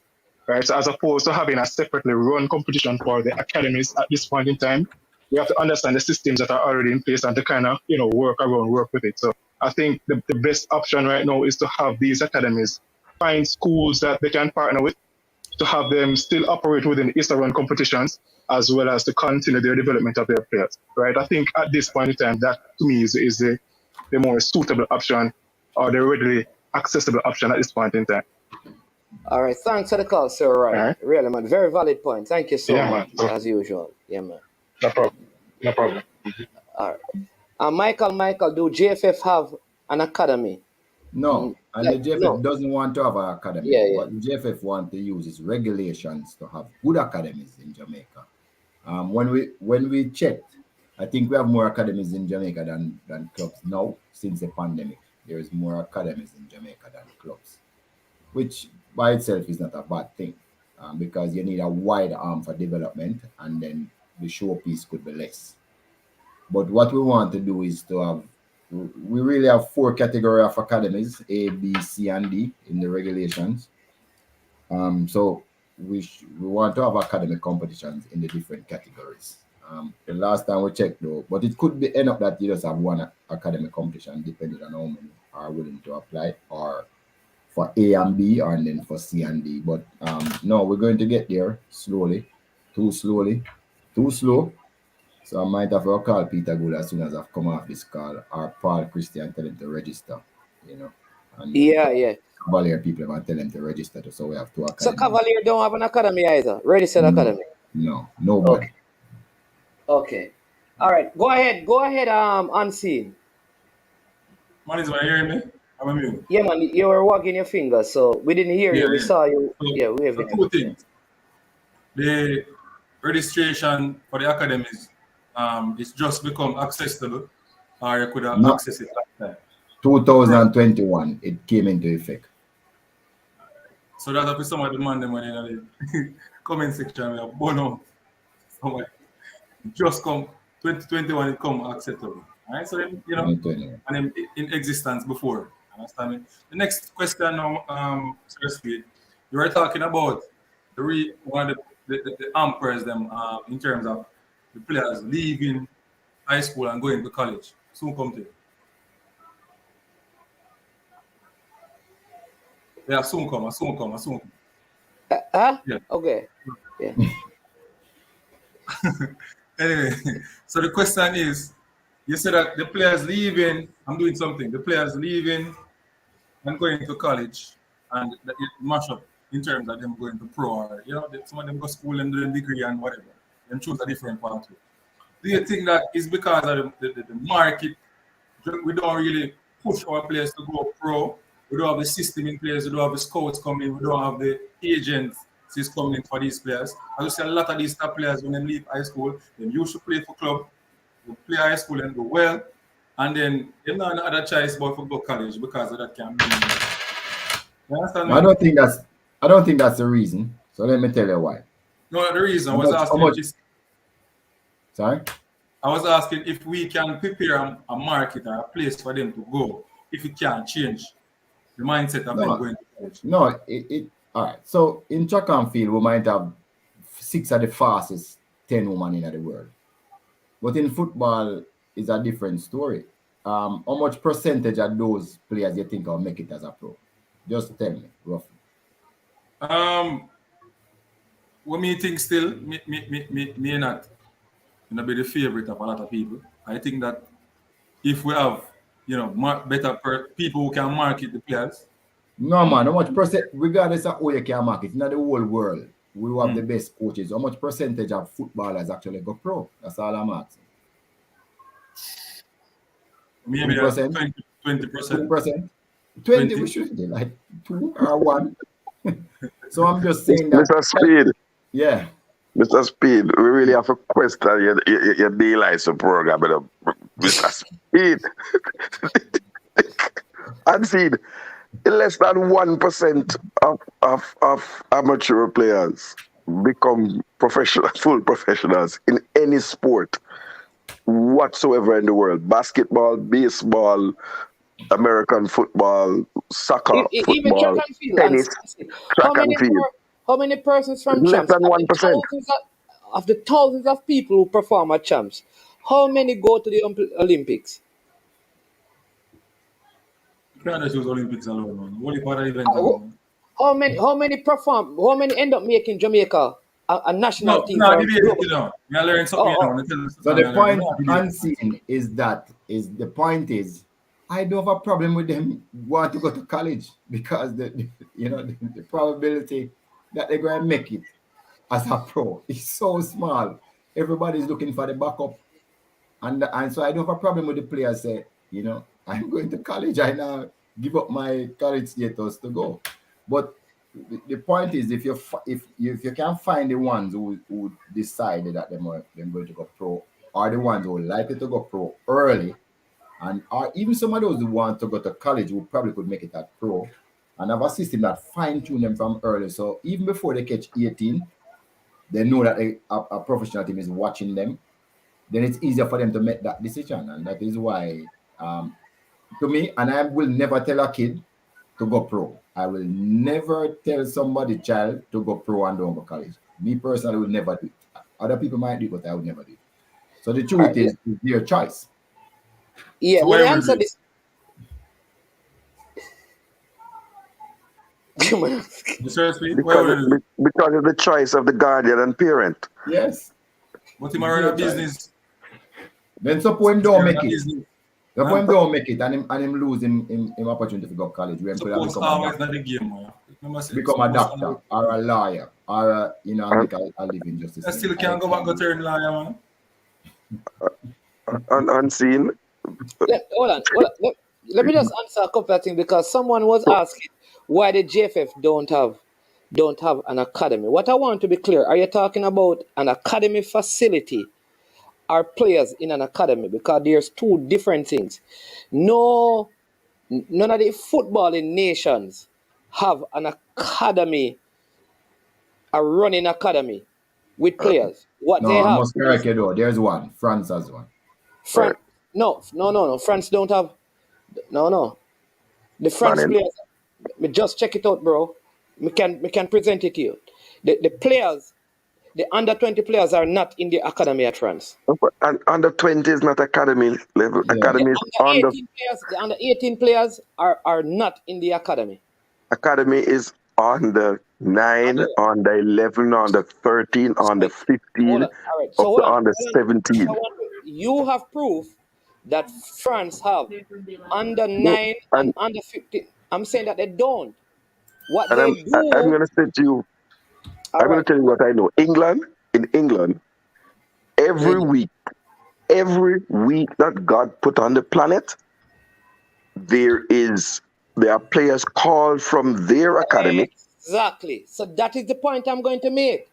The point Okay. I'm going to make is that there's a national academy facility, which is what the JFF must begin to do, where they call the elite players, the elite under 9, the 30 of them, the elite under 12s, and they have sessions with them in their academy facilities. When that is done, the players go back to their academies. We believe that, man. Anyway, man, just Yeah. trust me. France has one run by the FA, and Yeah. then even sell players. I'm not asking you. Okay. I'm telling you. I'm going to tell you what name. I soon find the name Yeah, of man. it. We know. No, man. We know that, man. It is name. That's where Pogba and those guys came through. But what I'm saying, though, Mr. Speed, is that a lot of those players go back to their clubs. They go Yes, back to but clubs. They play for clubs. yes, In the but is the leagues. academy lend them to the club? I'm telling them of a unique situation. Okay. Is the academy of them. So they actually. Okay, I didn't know that they actually. That's fine. I'll take that. But yeah. Because and why I tell you, we were looking at the model to do it ourselves. But we But think it it's can't more work that way, difficult. Sir Speed. It can't work. Once you're affiliated to the MA, you can sell players. I tell you, it don't matter what your name if you have the affiliation. We can't compare basketball, which has 30 teams, so it's less players going pro. But in football, it's a higher percentage that goes pro. I don't know about that. I can talk about like the Arsenal Academy. The Arsenal Academy, when they talk about the hundreds of players that go through let me say it this way. You know what? Maybe there's a point. Maybe they go pro, but they don't make it. So maybe they do go, but they don't make it. Right. So I think what some people might be confusing, is persons who stay at a level. But if you take, for example, I was reading an article about the England under 17 team that won the World Cup, and the England under 20 that won the World Cup. And if you look at where those players are, it's about less than half of the starting team is in the Premier League. A couple of them are out of football totally. Many of them are in the lower leagues, some in Championship, a few in League One. A couple end up overseas as journeymen, because development also has to do with your physical development at that level. At those young level, you're still developing physically, and not everybody develops the same way. And some of them have lost their careers to injury. As a matter of fact, because I was told not to call a certain name, but I hope when Mr. Speed got to England, they'll be looking at some players who were very considered elite players in that England under 17 who injury, and they are just now coming back from injury at age 22, having rehabilitated themselves. And with Gareth Southgate's new war policy, right, where 10 eligible Jamaican player take a field for England. Some of those players who would have transitioned up, right, are being squeezed out. So, fingers crossed, I'm watching a couple of players who major injury them come back for. One of the problem positions we have at CDM, we might just find a remedy there. But many athletes in every sport fall by the wayside. Golf, tennis, boxing. A whole heap of man when me fight with and people they think so they want to turn out. People probably look for me. Yeah, that's like you, man. You tried in karate, you didn't make it. Martial arts. And martial arts, you try selecting them, them say you don't make it either. That's what they say, but who can stop me? I have me two, Google it up, and I showed the man Google it and think. I have me two, 3 belts and wins, but I didn't make a career of it. And so maybe there's a difference between a career and dabbling into the pro ranks. Maybe because professional sports is not for everyone.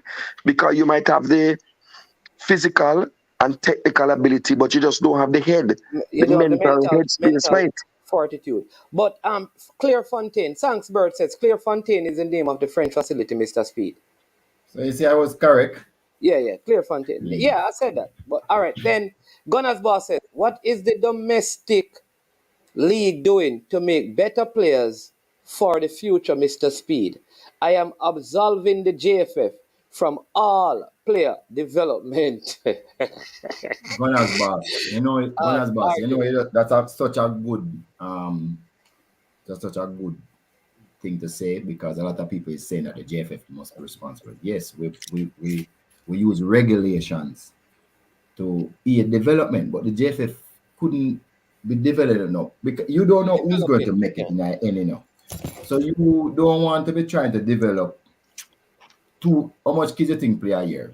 12,000? I don't even know. Say 12,000 kids play a year every year. You don't want to try to develop 12,000 kids. You want to get the best of the best. So somebody have to start first, and then the JFF pluck them out. So you're so correct. But so the professional league, not domestic league, the professional league is having a hard time just trying to fund yourself. So what is happening now? We're planning an under 17 league, which is a development league with all 24 top clubs. We want, we're trying to get it going this year. So that is what we are doing, to get that type of elite level competition playing for 6 months, at least 6 months of the year. We're trying not to interfere with the school, because I don't think we can win that fight yet. So if we try to play under 17s, definitely the school using all of those players. So we're trying to run it between January and say June, July, that type of thing that we're trying to plan. We're trying to run it for 3 months this year. We're trying to start it in May, and then we have under 15 boys playing in the parishes. We have under 14 girls coming up in the parishes, and we're trying to go down to at least grassroots, but we need some funding, and we're looking at those. So that's what we're doing for development. The JFF will pump some money into it, but a lot of it will have to be done by the clubs. Let me get this one. All right, so big up Gunners Boss. KW Media just found the numbers. He says there are 250 million football players worldwide, and only 130,000 players are pro players. There's 1.3 million that money. 1.3 million. Yeah. Oh, yeah. Wow, that is less than 1%. Unseen. You realize that? Less than 1%. Mr. Speed calculating is around 0.6%. What is 0.6? Is what 0.4 no something? Money's on. What is the percent it work out to? That's facts, man. You can't go around facts. Yeah. We are. Yeah. Fix it up. Yeah, man. Yeah, bless up yourself, Jersey boy. We have Andre. Andre is the man from Trinidad. 0.5%. 0.5%. There you go. I mean, never so bad, man. Yeah. We have Andre from Trinidad. He always giving Cataract a hard time, but he's going to now tell us about Pool C, Pool B, and Pool B in the Nations League, and then we go hand over. And then Cataract can comment after that. You understand me? We're on here. Come back. 20 minutes. Yeah, man. We're going to call you back and see for the chat. Go ahead. Yeah. I give Cataract a hard time, or Cataract give me a hard time? I don't know. When Trinidad does well, you made sure you told me that Trinidad and Tobago, not having a local league, went to the Gold Cup and drew with Mexico. You understand? Yeah, those things do happen. So when Jamaica talking about 2-2, Trinidad basically said that Trinidad kind of did well because you had locally based players, no league, and you drew with the same Mexico. And Mexico had EPL, Jamaica had EPL players and couldn't beat Mexico in Mexico. So you and Cataract work on that. But that doesn't give you longevity. Mr. Speed, I haven't seen you for a long time. Oh yeah. Well, it's kind of busy. You were needed. Management put in some hot water. And you could have solved the problem because you're having the experience currently and you wouldn't know where to be found. Sorry about that. Next time, just call me, man. I'll be there. All right. Next time we're gonna have to call you. Yeah. Cataract is you understand me? Mr. Cataract, good day. How you doing? Oh, cataract We're not going away. There for the gun is that. You know what? Are we in the hour of power? Well, we don't get here yet. We're going to let No, Andre. we start long time because I can't stay this so long. He start. So Andre, just go ahead and talk to us about the Pool C. My understanding of what's going on with the Nation League is in League A. Yes. The top 2 teams in the group automatically qualifies for the Gold Cup, and the 3rd team in the group, because each group have 3 players. 4 teams. 3. 3 in League A. In League A? Yeah. Yes. So 2 qualifies automatically, and 1 goes to the prelims, to the playoff. And in League B, the first team, the team that topped the group, qualifies, and the second team goes to the playoff. And in Group C, just the team that in League C, just the team that tops the league goes to the prelims, to the playoffs. Okay, so there's a relegation from. Yes. So let's get one on Cataract. Let's talk about that. So in Group C, in Pool C, Bonaire top their group. That they're in Group A. St. Kitts and Nevis top Group B. St. Lucia top Group C, and Puerto Rico top Group D. Do any of those teams, which is what Cataract has asked, do any of those teams get promoted to League B? Yeah, the team that top the league get promoted. To League All B? 4? From each group, yes. So all 4 go into League B. Yeah. Who gets relegated now from League B to facilitate the 4 promoted teams? The bottom teams. The bottom team. So Barbados, the bottom team in each group. Each group, yeah. All right. So Barbados was at the bottom of Zone A or Group A. Montserrat was at the bottom of Group B, and St. Vincent and the Grenadines finished at the bottom of Group C, and Belize finished at the bottom of Group D. So those 4 teams will go into League C, and the 4 top teams from League C will come into League B. Yeah, and I think they have it already laid out on the CONCACAF website. Let's see if I could. With who was promoted. It's on the CONCACAF website, but yes, the cellar dwellers in each group will then play in the lower league in next year, and the top team will be promoted. And that's separate and apart from the Gold Cup. That's you're talking about the 2024 Nations League. Right, because this one was based on the result from the way they were seeded was based on the result from 2019-2020 season. Okay, all right. So now, who goes to now? A. Which teams go to League A? Yeah. The team that won come out of the top. So, I know in Trinidad group, Nicaragua is going to Group A. So Nicaragua, because Trinidad finished second, so Trinidad will still be in Group B. Yeah, Trinidad will be playing second division football. Oh dear. I know that was coming. I know that was coming. Does that mean that Suriname, who finished at the foot of the table, Jason said at the bottom, will be demoted. They'll be relegated. Relegated. That's the correct term. They'll be relegated. So you can tell us the other group winners in the second tier. So Cuba won Group A in League B. Haiti won Group B. Nicaragua won Group C, that included Trinidad, and Guatemala won Group D.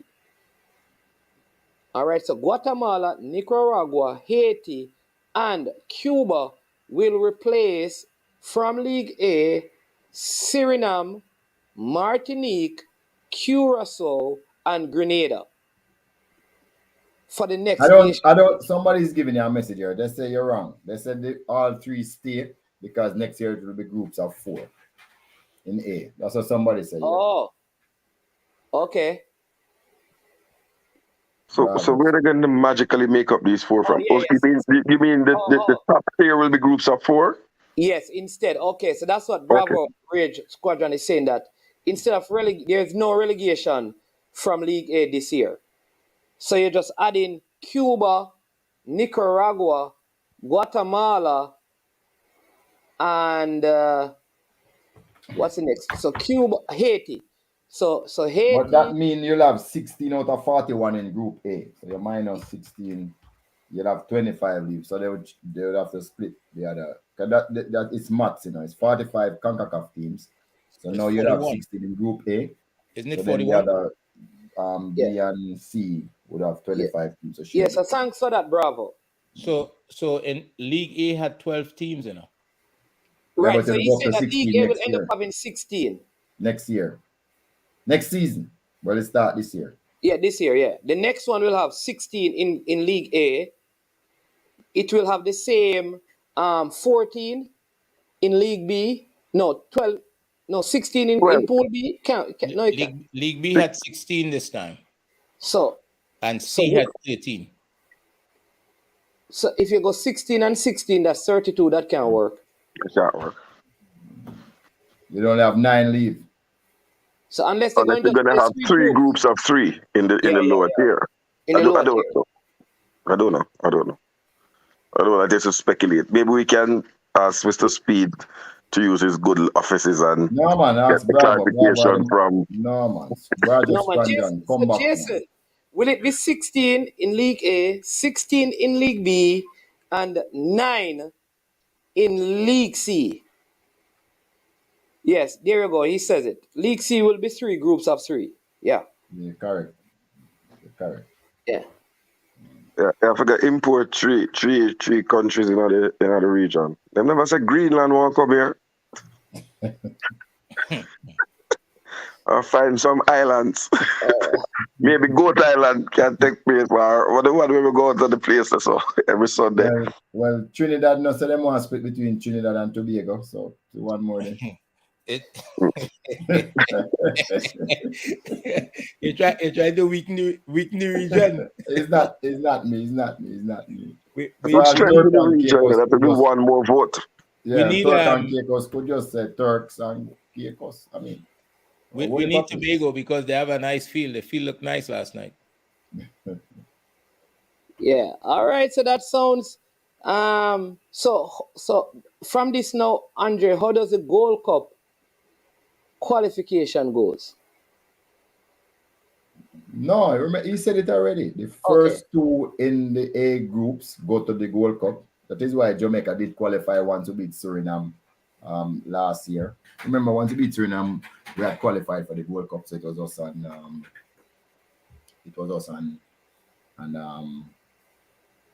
Mexico. So all of those top teams. Then Suriname will play off with the winners of B. The winners are the B team will go to the winners of the B groups go to the World Cup too, and the runners up will play off with Suriname, the persons who come third, and also the winners of Group C. Was I correct? Yes. Right. So that means Trinidad will be in a playoff to qualify for the Gold Cup. Yeah, Trinidad will be in a playoff. Mr. Speed, I feel like I get some licks here, boy. No man, you got good man. Like man. You got good man. But remember, we're going to come back to Trinidad because we now forget the one love that they give us out here. Yeah, no. Over there to give it back. Give it back next. Bob Marley, don't worry about it. So the administration has now spoke. The Ultras spoke before, so and we are never united on anything. So I really would love to get them in the opening round of the Gold Cup to stomp on Trinidad. That's really what we want. And you are due a 7, You are due a 7. And let me just forewarn you. If you saw the Mexico, remember Barbados get 7 from USA. So I think Trinidad is immune. They don't have no more oil to give it. The guy had have the oil. You're back with that 7 thing again. You told the entire football. I'm not stopping until you get the 7. But seriously speaking, though, I want to ask both yourself and Mr. Speed a question. Why, or what would prevent the Caribbean Football Association from becoming a separate regional association? Why do we need to be in CONCACAF? And we are larger in number than South America, for example, and have our own, whether 1 or 2 teams qualify for a World Cup. Well, yes. Well, there's a lot of answer to those questions. There is a CFU already in place. So there's an organization. As a matter of fact, I am a member of one of the committee at CFU. So it is an organization, and it have, I think, 31 members. Or 30. I can't remember what. You think? 30. Yeah, it have 31 or 30 members. I can't remember which one of them. No, I know CONCACAF has 41, but I can't remember if it's 30 or 31 is in CFU. But CFU is much larger than the rest of the persons that makes up CONCACAF. But so there's and they're an affiliate of CONCACAF. So I mean, they would have to apply to the FIFA to become an affiliate by themselves, a confederation by themselves. So they would have to become what, six confederation. But that will take everybody to agree. All the MAs in FIFA. I don't think that's gonna happen anytime soon. The MAs in CFU. No. Are the MAs in FIFA would have to agree to that? Why? For you to become a confederation? Yeah. I'm sure they must have some say. So how Australia can go to Asia and CFU can separate and have their own thing? No, but I don't think you have to understand when you put a proposal, if people going to fight or not. Some proposal people don't fight, some they do, and that's where the problem comes up. I think if we try to separate ourselves, it's really for us to say we want to spot the World Cup. Maybe would be the main aim. It couldn't be any other aim. What else could it be? Yeah, you give Central America and North America 4, and you give the Caribbean 2. Right. That's the well, you gotta ask yourself the question: does that help us? Because now we are going to be playing against ourselves and qualifying for every World Cup, and we'll beat up everybody in our CFU. But does that really help us when we go to play against team outside? We can see what has happened to Mexico already. They have done it. They beat up everybody in a CONCACAF, big dog, year after year after year. And of course, sometimes they beat the world in under 20, under 17 competition. But when they go on the world stage for the senior team, you can see how they struggle. They just never ever able to beat anybody consistently. So you have to find out for yourself what is it you want to achieve before you make a move like that. But yeah, I think it's always under consideration. But then again, we don't have the might. We don't have a world, a person, a team from our region who goes to the semi-final or the quarter-final to make a claim to say, see, we are good enough to be on our own. I think that will be the drawback if we ever try to apply for something like that. But Oceania doesn't have a team that. Oceania doesn't have a. Sorry. Let me hear from Andre his point first, and then we'll get back to this Oceania, Australia, and those places. But go ahead, Andre. Let me hear what you have to say. I agree with Mr. Speed. Would it contribute to the development of football in the region, right? How many teams within the region, if we were to become our own confederation, would provide competitive matches? Right now, the tournament the agreement between CONMEBOL and CONCACAF, that presents an opportunity to improve the quality of football at the moment, right, in the region, because you can see the likes of Argentina and Brazil and would help develop the game. If we were to go on our own, while it would be on the surface, it could be a good thing to be on our own. Does it take the football forward or does it take the football backward? At the moment, what is Mr. Speed, you mentioned just now that you're on a committee. Maybe you can tell us, we tried before, what CONCACAF at the moment seem as though what CFU is doing, CONCACAF seem to be running the football, not just for, I mean, in the entire region. They're putting on the tournaments, they're doing everything. Do we need CFU? Yeah, I think we do. For the same reason we Cataract bring it up. Because what used to happen, we used to have a CFU person running CONCACAF for years and years because we had the voting power. I believe that so they decided to try have a CONCACAF a president from somewhere else. I believe if they ever believe that we have the required leadership in place, or if the CFU countries believe that things are not going their way, I think eventually they will decide that they want to have a president from one of the CFU countries to run CONCACAF. You have to understand, though, I say that the structure is set up in such a way that CONCACAF does benefit a lot from FIFA, who help to subsidize the body greatly. Right. To tell the truth, this has been the best years where CONCACAF has really supported the Caribbean countries themselves with grants, coaching, technical. They have introduced a lot more competition that involve us. I mean, even the club championship is now 16 teams. They are the ones who's helping to fund it, I'm sure, instead of the 6 that used to happen. So they are very interested in Caribbean development. So even when it was being run by a Caribbean person, the CFU, we never had it so good in terms of help from FIFA, help from CONCACAF. I mean, you have to call a spade a spade. So at this particular time, I don't see anybody in CFU running to say they want to take over CONCACAF leadership as yet. I still think CONCACAF leadership could have more persons from CFU at that level. I think it would be greatly appreciated. So we're not at the end of the email trail some of the time, but we're at the beginning of the email trail. And our beginning of the letters. But so far, the president has been him do a few little things like help Trinidad, world, Help Canada. But generally, I think the people in CFU are much better off now than they were before. So let me ask you a question. Hold on, Andrew, because I know Cataract. I don't want it to go. Just let me just let Cataract come back to his point, because I did put him on pause and he respected us. Let him go. I think it's a very. Why we can't see Cataract? And you're going to see me in less than 10 seconds. Okay. I'm here. Much appreciated. I'm not a phantom, and I'm coming on because I believe this part of the segment is important.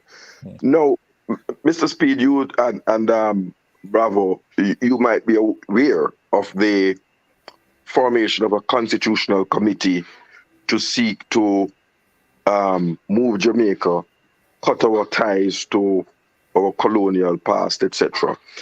We have institutions like the Caribbean Court of Justice, CARICOM, Caribbean Examination Council, which have stood the test of time, that we can stand on our own with our own businessmen, our own academics, our own sports administrators, and really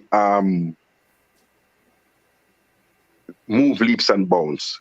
I believe that it's the other way around, that the United States and Canada and Mexico benefit from having this large block of 30, I'm sure 31 votes, with which they use to negotiate and bargain, as is done in the world of diplomacy. That's not illegal. However,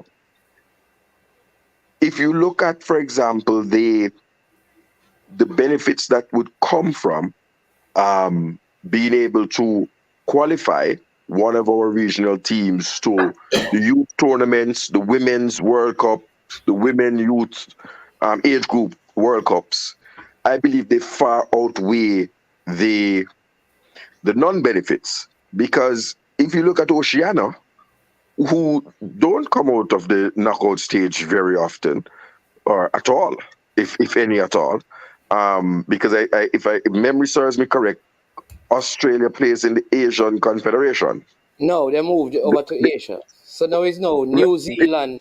No, Asia, yeah, they play in the Asian Confederation, Yeah. right? So it's New Zealand who are the big dogs there. And they come over to the Asian Confederation. I'm sorry to cut you, because they were not getting any competition where they were. So they know that they were always going to go to World Cup from where they were, you know. But you see what they say? It's better for them to come where the competition is than to try and qualify in that zone, you know, all the time.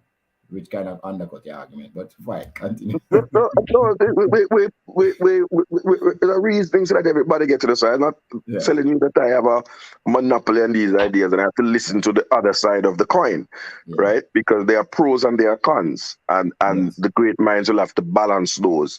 I'm just speaking now as the mindset of a fan that believes that, for example, if we are qualifying for a World Cup, a Caribbean team or two, let's say we get 2 places, or a place or 1.5 places, that the interest in the sport would be heightened around the region, encouraging more young men and young women to participate from an earlier level, and it would redound to the benefit of the sport. That's my view.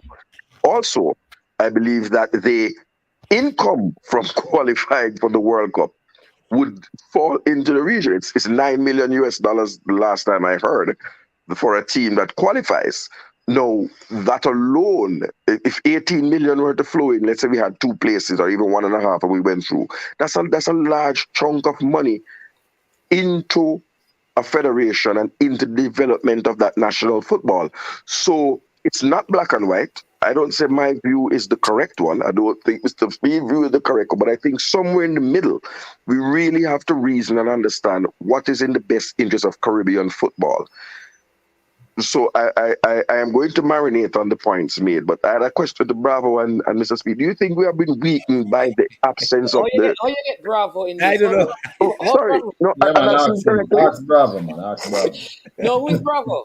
Who's Bravo? No, sorry, what's the name of my Caribbean, Trinidadian fella? Andre. I heard him say just sourdough. Cataract. The Shell Cup, have we been weakened by the absence of the Shell Cup? And are there plans to have a regional competition return and have its pride of place in terms of history for the Caribbean region, the CFU? Oh, Bravo says that he can answer cataract. Bravo. No, well, here's where I agree to cataract. Let Bravo answer now. Go ahead, Bravo, answer. Bravo, you go answer cataract.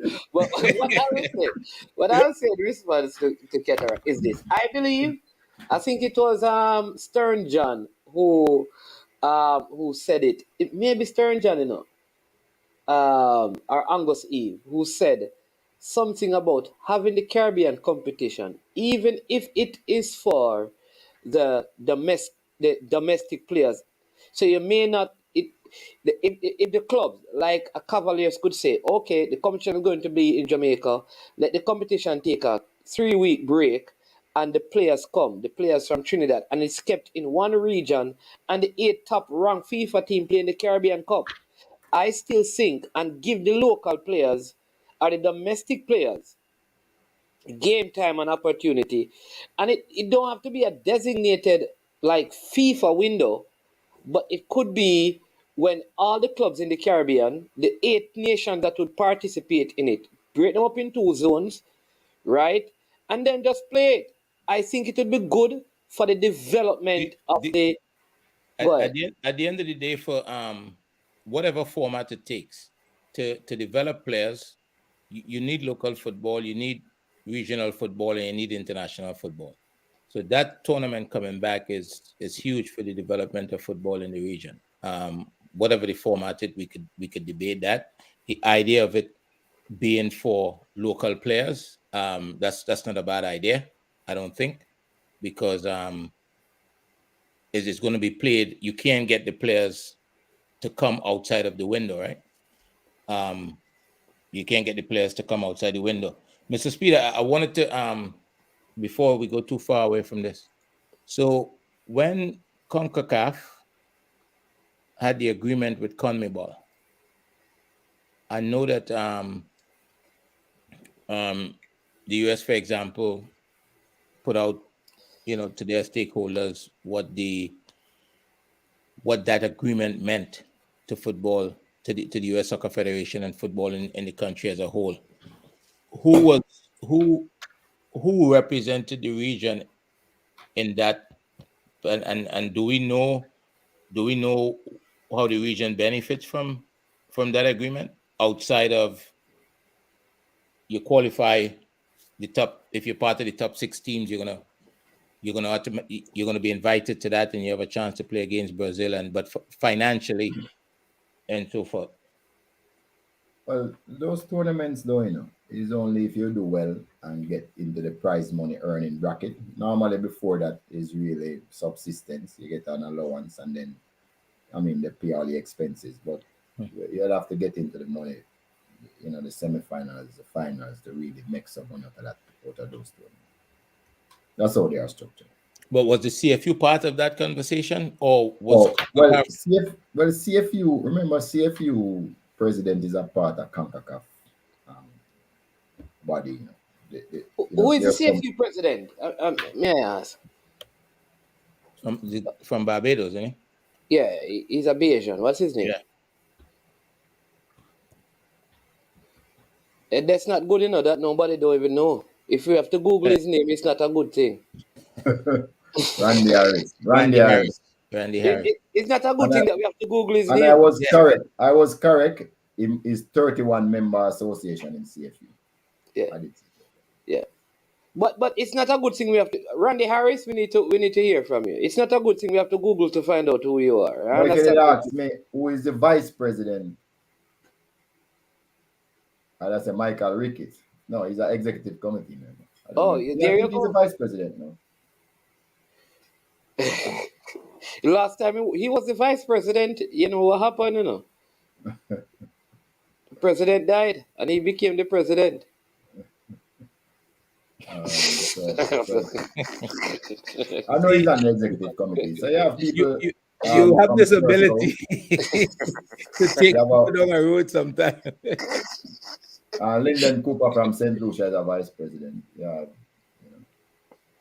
Aruba. Mr. Ricky is just part of the executive. He's not a vice president. Executive committee, not a vice president.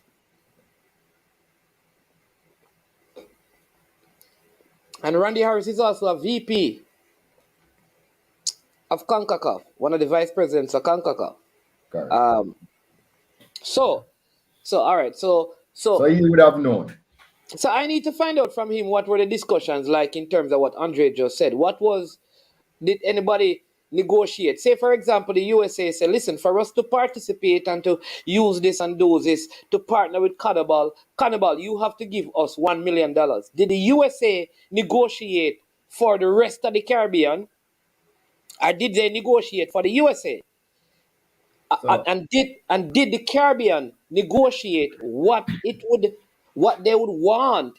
I need to tell you something in football, you see.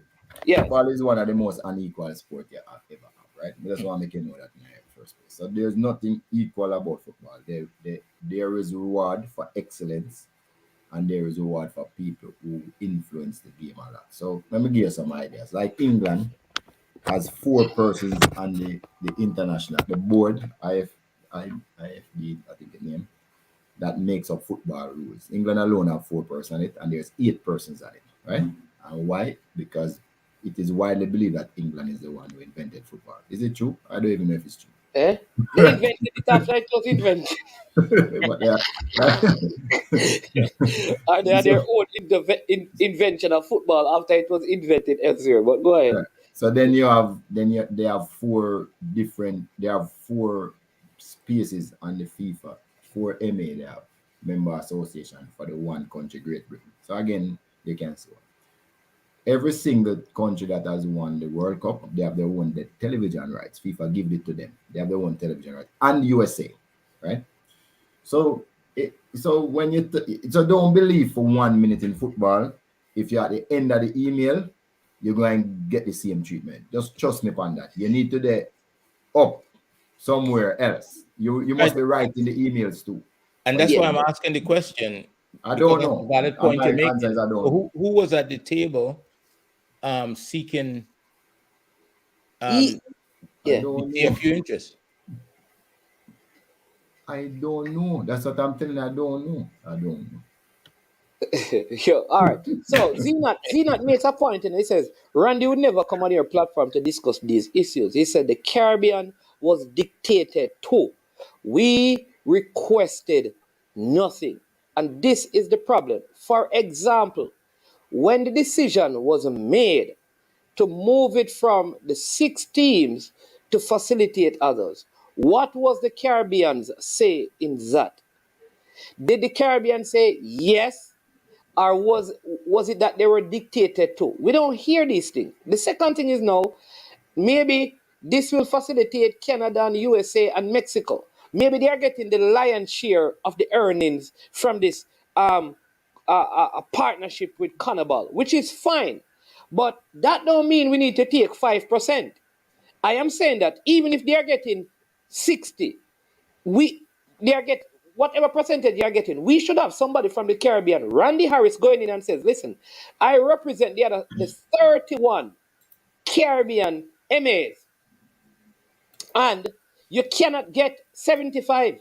We need 40. Yes, you must get more than us. We understand that, but we need 40. And he comes back to the Caribbean people and says, listen, you know that Mexico is bigger than us because we understand that. You know that the USA, they are bigger than us, Canada. But here's what we know.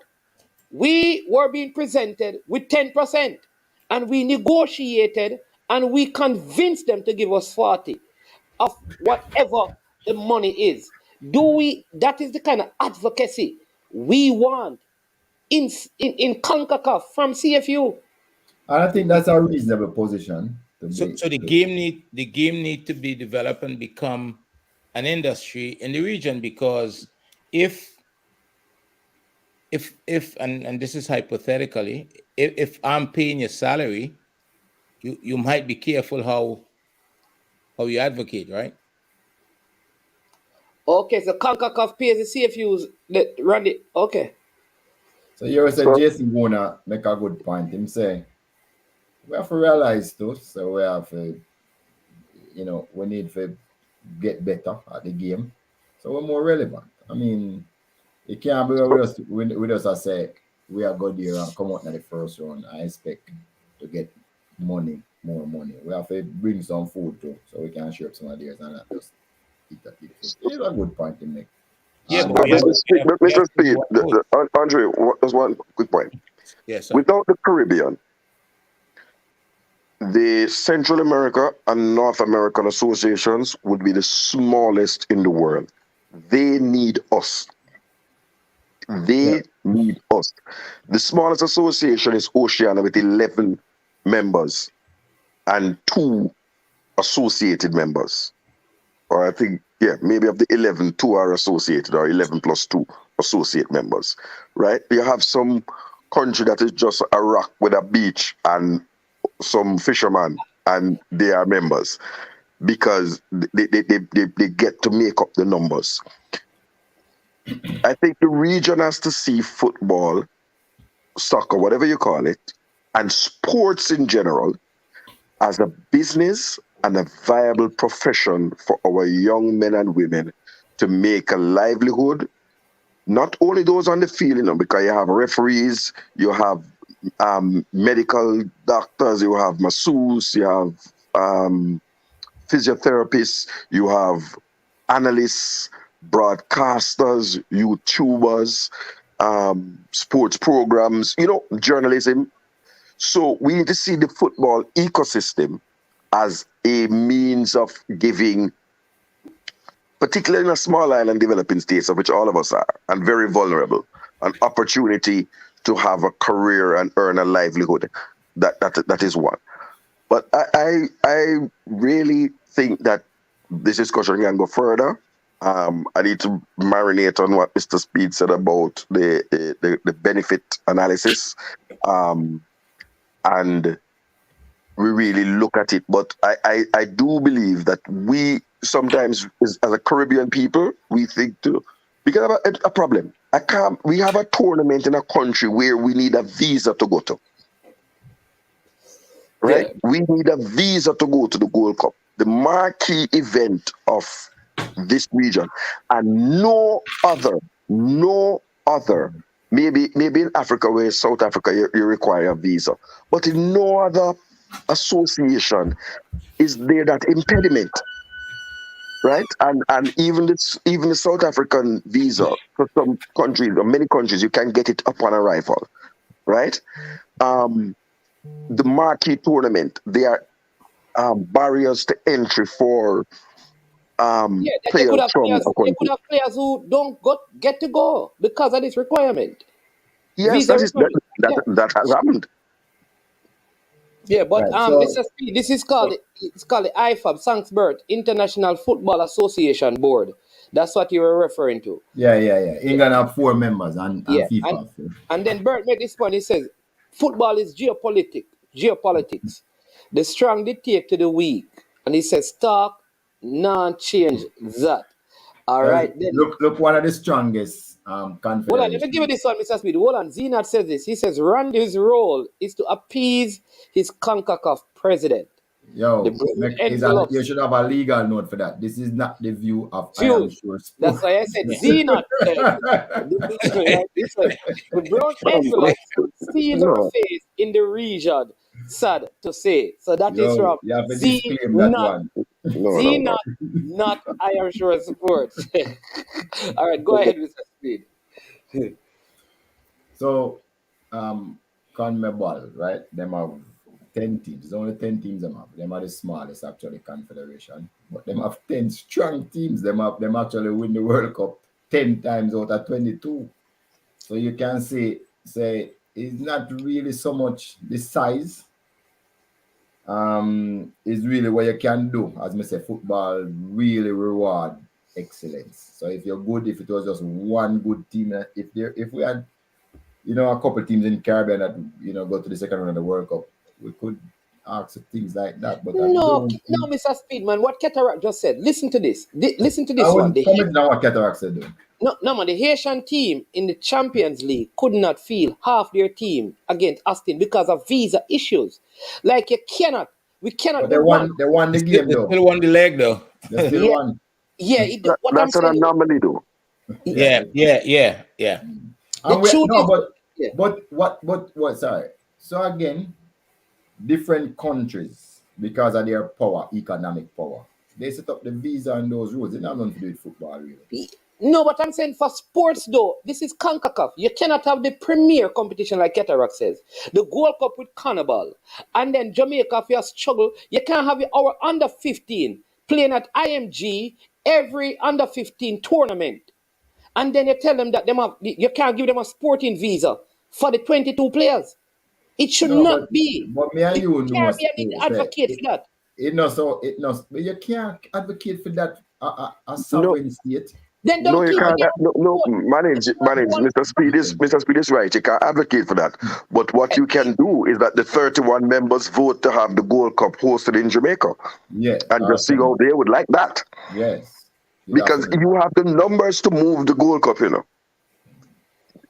and then try to effect change in that way, or move it to Mexico. Which or Panama. Panama. Yeah. So the monopoly on it, that's all I'm saying. And it's the only region where one nation has the monopoly on hosting. It doesn't happen for the Euros, it doesn't happen for the African Nation, it doesn't happen for the Asian one, and it doesn't happen in Oceania. I mean, although you really can't host a competition on those tiny rocks, but still, when Australia was there, it used to move between Australia and New Zealand, and I think Papua New Guinea Australia, New Zealand. Yeah, but to be fair, you have to have the infrastructure, right? And it's probably one of the few places that you can put a We couldn't host the World Cup. But what we you need 4 stadiums.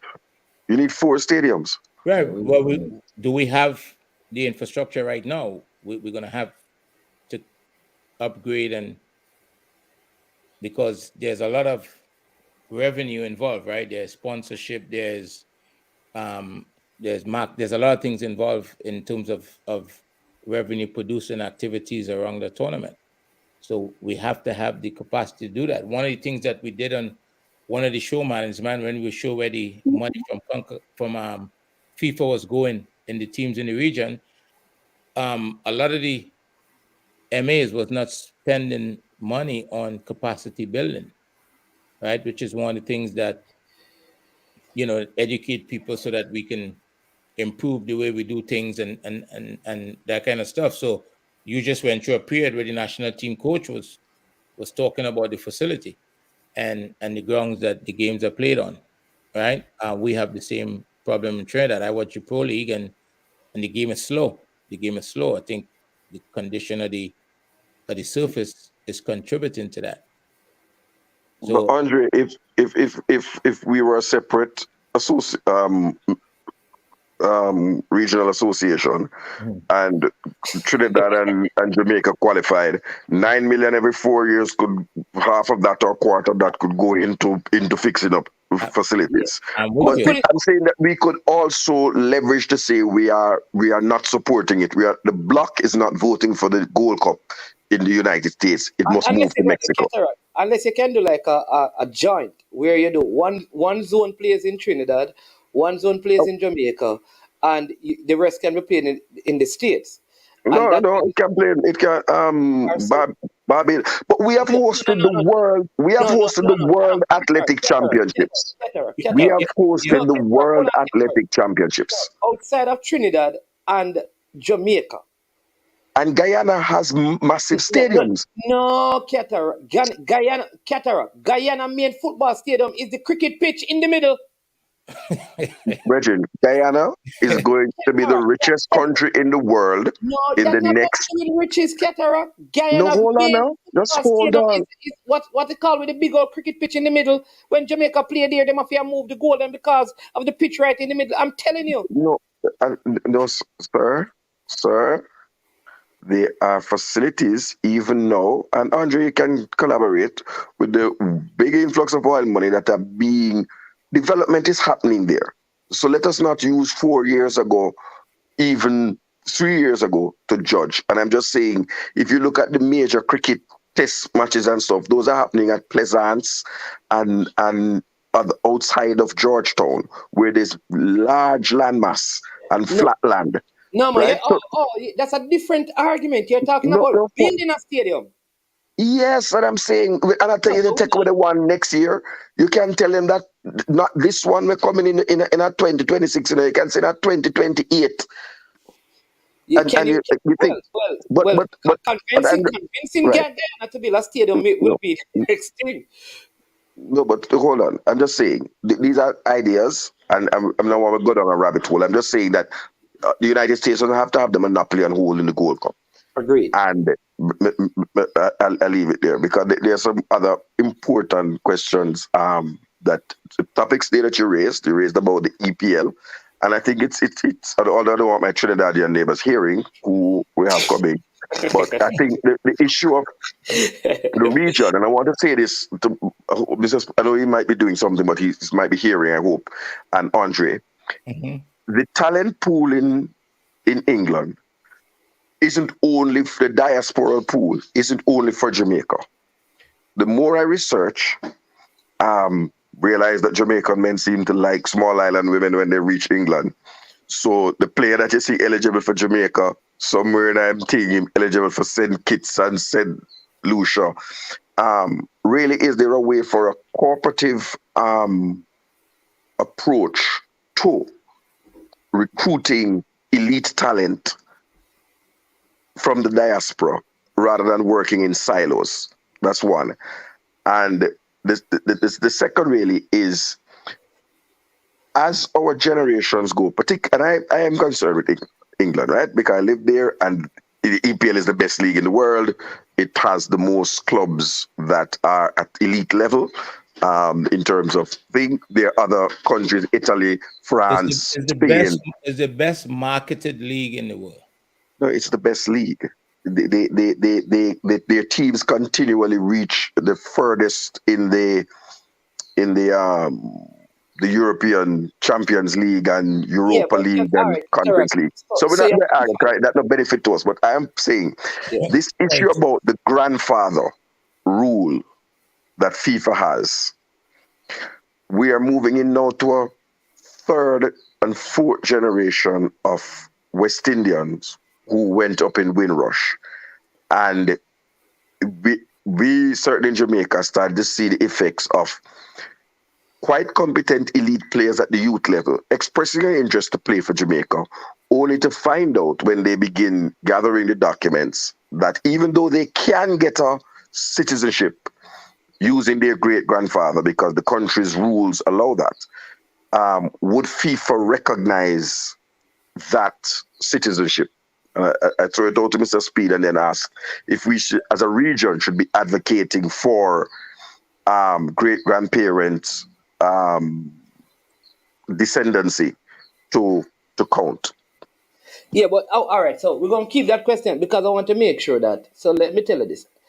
What I'm saying is that in the near future, what I can see is that Caribbean nation, like Jamaica did, in 2019, Jamaica played Gold Cup games in the Caribbean.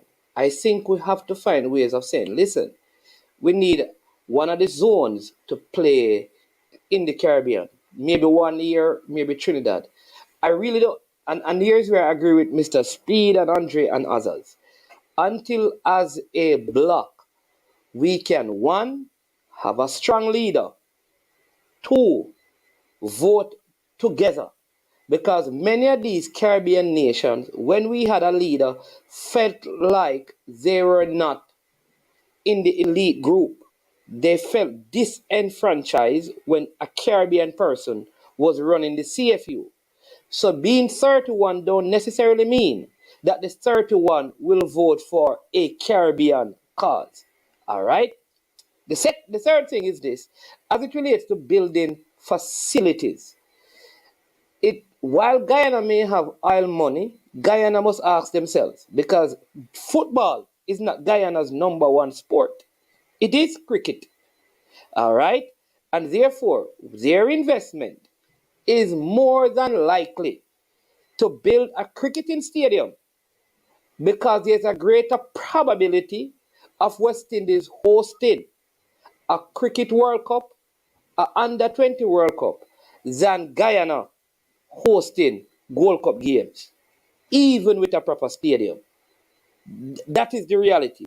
Now I'm going to ask you guys to move on to Cataract's question about, the FIFA rule and the generations and the working together in the whole recruiting of elite talent.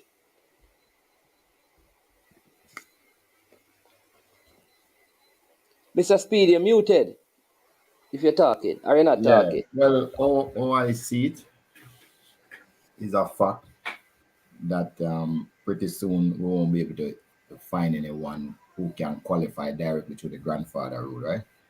So, but as I said, Jamaica allowed dual citizenship.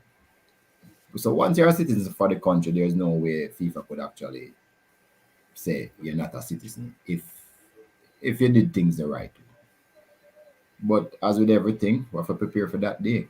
And that is why we have to develop our own to get better. And use innovative methods of getting these persons who want to play for us from an early age. As I said, I mean, what we did with the Trinidad and Tobago match. So here this Andre, don't feel too good yet, right? It's just because we're trying to get a lot of our younger players from overseas to play so we can tie them down. So that's why you won the match. That's what I'm saying. Don't say tie them down. Say we didn't get 7. We didn't get 7 on that occasion. And I would take the opportunity to say we will never get 7. And I'll take the opportunity to introduce you. Pre Gold Cup and pre some other Shell Cup coming back to the word Radam. Just remember that word. Okay. When that day comes, you will know that word. But Mr. Speed,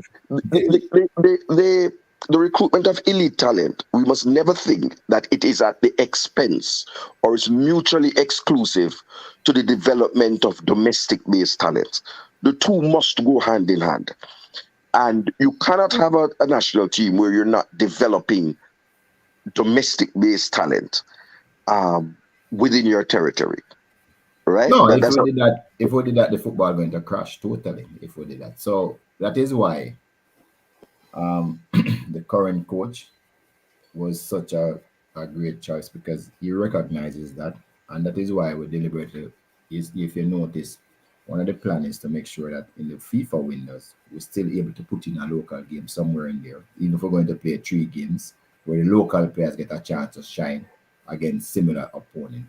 So that is a big part of what his plans are, and we want to back it up with action. So what you see happen with we play against our Caribbean neighbors in Trinidad, we'll see more of that happening. We're playing against other teams and give local players a chance to shine. So then the coach would really consider them to put them up. So we're going to be operating like a 2-team thing, a A and a B team, where we use mostly local players, and some of the other players who are not playing in the club to play. And then we really have the team that we call whenever we know that you have to win the tournament. So players will get the opportunity to play at the international level from Jamaica and then make the transition upward. So yeah, it's a double. Let me say this, right? Hold on, Andre. Just don't lose your point, right? Huh. I was my friend from Suriname. He was talking about what Suriname did. I don't know if this is something that can be done, but they offer special sport passports to players to play for Suriname. They can't vote, however, in Suriname because they're still citizens of Holland, but the player passport allows them to play. You mean they have dual citizenship? Is it dual? Well, but Yeah. no, what I'm saying though is that the process of, so they don't have to go through I don't think they go through the long process like what we go through in terms of connect. Like once you say that, okay, Marins. go ahead. I don't want to interrupt, but I can. No, I don't want to interrupt Andre. I just want to say this. Yesterday, Monday, 24 persons not born in Jamaica were conferred with Jamaican citizenship.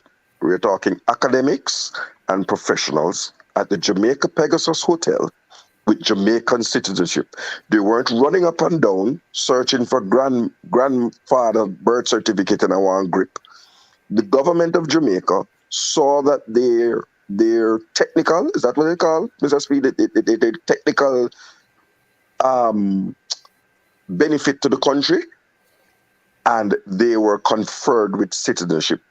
Persons who have gone in the know and don't know everything, they know some things, may have been guiding us down a wrong alley, because I just happened to be at Pegasus and I saw this sermon and when my fast already and enough and my JFF media pass. Joke. That can only take me into the Go on. No. Very seriously, I'm saying that 24 persons were given Jamaican citizenship. They swore allegiance, so they went through a different process because they had to swear allegiance to the flag and the people of Jamaica. Right? They didn't get it like just get the citizenship like a letter like you get by descent. And so there are other ways that you can attain a Jamaican citizenship, not simply by running up and down and searching for your Jamaican grandfather's passport that is in some grip somewhere. Danica Knight is Danica Knight. I hope I get it. He's saying that Suriname don't recognize dual nationals. That's why. So if your country don't recognize dual nationals, you have to be you have actually born there to be a citizen. What they do is that they give you a sports passport. It's only to play sports. That's it. After playing sport, that's not valid. you're not really a citizen. What I want to know is, once a country like Jamaica offers dual citizenship, does that mean the option of just a player passport is You not know, really? man, Jamaicans is kind of one of the countries that try to do things by the book. They're not going. That not going to happen. That Jamaica going to give you a passport that you play a match and then you're not good again. That's not going to happen in Jamaica. So I don't know what to say. One of the things that I think would be helpful in the region, and I know it happens, you hear it a lot in Jamaica, and you hear it a lot in Trinidad. If we take the USA for example, they have players that was born elsewhere. Let's take Serginho Dest, for example, the right back. And I can remember, maybe you all heard it somewhere, I can remember them referring to him as a foreign player. He's a US men's national team player. And I think if we could change our rhetoric in that regard, I think that'd be helpful, because I think it creates a divide when we refer to players as local players and foreign players, when they're all trying to represent the same country. I think that would be helpful to how the team functions, and how, because every time I hear it, it just sounds divisive. Especially when I hear it coming out of Trinidad, it sounds unnecessary. And I don't hear any other country referring to the players as any of the bigger countries doing that. I don't know your thoughts on that. I agree. The thing about it, though, is when you give some people passport to play sports, it's still have a remember FIFA still have their rules as to who can. So you could have the passport because you get it by whatever means, but that don't mean FIFA will allow you to play in their competition. So, for instance, a lot of people don't know that French Guiana, Guadeloupe, Martinique, Bonaire, Saint Martin, and Saint Martin are non-FIFA members. They play in CFU and CONCACAF, but they can't play in FIFA competition. So when World Cup is happening, they can't play in there. So Yeah, and I think Aruba. I think Aruba is a FIFA. But I'm just saying that. So a lot of these, you might run the risk that you do these things and then you get into trouble with FIFA eventually. Those are dependencies, Mr. Speed. Aruba, the ABC Islands, Bonaire, Curacao, they are dependencies of Netherlands. Montserrat is a dependent of No, Montserrat is a FIFA country, you know. Montserrat is a FIFA country. I'll have to check that. No, Guadeloupe cannot play in the World Cup. Guadeloupe is one of them because they are French. They're French overseas department. That's what they're called. And Martinique, Guadeloupe, Martinique, Bonaire, Saint Martin, and Saint Martin. That's like one island, them breaking at two. French Guiana too. But so somebody, if that's what Suriname doing, I don't know. They probably get out with it now, but I don't know if they play on FIFA competitions. Well, somebody said dual. Gina Tapa is saying that the dual citizenship works. It's just process. The problem we have, like basically saying we have operational problems. But I don't want to spend a lot of time in it, because the truth is, what we were saying earlier is so important. What you were suggesting, that the working with local players, because at some time this overseas recruitment thing is going to probably dry up, either by the rule or stuff. But you figure that lesser and lesser persons are probably going to become available. So it is important in the meantime to be developing the domestic game and players and sending them out, which is what we come to. How can just like West Indies cricket, don't forget, we used to could send any amount of players to England to play in their leagues. And you see what, after we get to be the world champion, they say, okay, it's just one we're taking now. Two, they go to two first, and so we're going to take two per team, then they go to one per team. And then it's not one West Indian, it was one international player per team from everywhere in the world. And then you see what happened. But then they got burnt, Mr. Speed, because now India that takes any amount of overseas players in a franchise. The IPL is the signature league. So sometimes those things can backfire on you. But But Manning, England are England are the top test nation and the top T20 nation. England county cricket is in disarray. No, but what Right? I'm saying though, Catara, what I'm saying though is that whether they call it in disarray or not, The their local cricket, county game. no man, their cricket though has propelled them to the top of cricket. The decision that they have made has certainly worked, where they have depended on developing their local players and taking less foreigners. In fact, India, since the IPL, though the IPL is very lucrative, the IPL, India has not done well in terms of winning the T20s, though they have the IPL. So it stands to reason that if they have less players and from overseas playing, then the Indian players would get better and probably they will win Manning, yeah. that's incorrect. The ODI rankings, Australia's number 1, Yeah. India's number 2, New Zealand is number 3. Give me the and T20. I said T20. Who I'm won gonna the go. last T20? Who won Hold the on, last and T20? hold on. You have to go by rankings. Remember, that's a tournament. I said T20 and test, you know that I was very specific. Check the test Give you rankings. ODI. I will find the T20. Continue. Look, I don't know that it's a question that we need to debate whether or not we should be developing our own talent in the region. Every country, I think, whether it's in football, cricket, or in any aspect of life, we should be working tirelessly to develop our talent, and getting players from the outside. There's absolutely nothing wrong with that. But it mustn't be the center of everything that we do. So does the Caribbean does Jamaica need its own Aspire Academy? Does Trinidad need that? Before I came on early on, I heard Mr. Speed saying that he would never tell a kid to go pro and not go to college. And I would agree with him that that's a decision for the family to make. But obviously, if you're in football, you're probably gonna have some influence in that.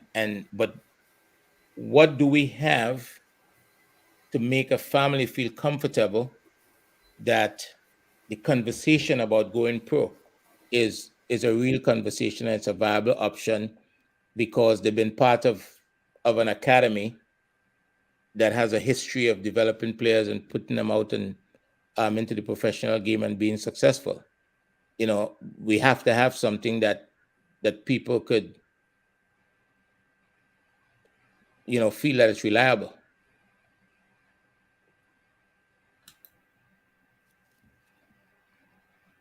So look, and sometimes we are on a program that's over a period of time. We, over half an hour ago, we both spoke about the importance of bringing back the Caribbean Cup and the regional tournament, and to have domestic players having an international tournament to take part in. So it's not one or the other. Right. For me, it's one and the other. Yeah. And both must be working in parallel. We must be developing our local game, increasing it. I know Mr. Speed he's a believer in the improving the coaching, and that's the route that he believes is best able to elevate He the now domestic believes players. that the best feel is important. He now believes that the best feel is important. Hold on. Along with good coaching. Coaching education, Mr. Speed, because I listen to him, even though we don't agree on very many things. He has been saying that from I have been listening to him, right? And the importance of having the coaches qualified at all levels, so that from a young age, players are exposed to the technical, physical, mental, all kinds of development, and that would redound to developing better athletes. The development of domestic players and having them move abroad and go into professional leagues is important, as is having a robust system for scouting, monitoring, recruiting players born abroad who are eligible to represent us. The two occur hand in hand. And if we cut ourselves in a day and Morocco and Cape Verde and the Comoros are developing more and more robust systems of identifying elite talent, we're going to be left behind. So it's one and the other, and how to do both well. I think that is of critical importance for all the countries, because I believe there's been a lot of talent, a lot of money, as they say, left on the board in terms of player talent for the region. Trinidad has left a lot. Barbados have left a lot. Guyana has left a lot. Maybe not as many as Jamaica. Jamaica, we have heard of the database of 250, but and that was a calculation last year, I do it at the end of every season, it was upwards of 400 players. So even having identified 250, there's still 100 or so off the board. So there's a vast reservoir there, with a reservoir here that has to be spearfished rather than net cast wide. And I accept that from Mr. Speed, that we have to be looking to recruit the most elite players. Yeah. And that's so when we look at the Caribbean teams, we don't see 8 or 9 or 10 or 12 non-league footballers, but we see professional players. You don't see Woking and Dagenham and Redbridge and Fiddich, which is what you see when you see Montserrat or St. Kitts, and then people say, oh, we don't want a player from England. But when you look at the level that they're at, they don't add to the game in elevating the game, but rather the Barbados, for example, should be looking at the likes of Jamal Lascelles and others, Ryan Brewster, and those are the players that are at the highest level that can come to the region and bring the kind of competition that you were talking about, Andre. All right.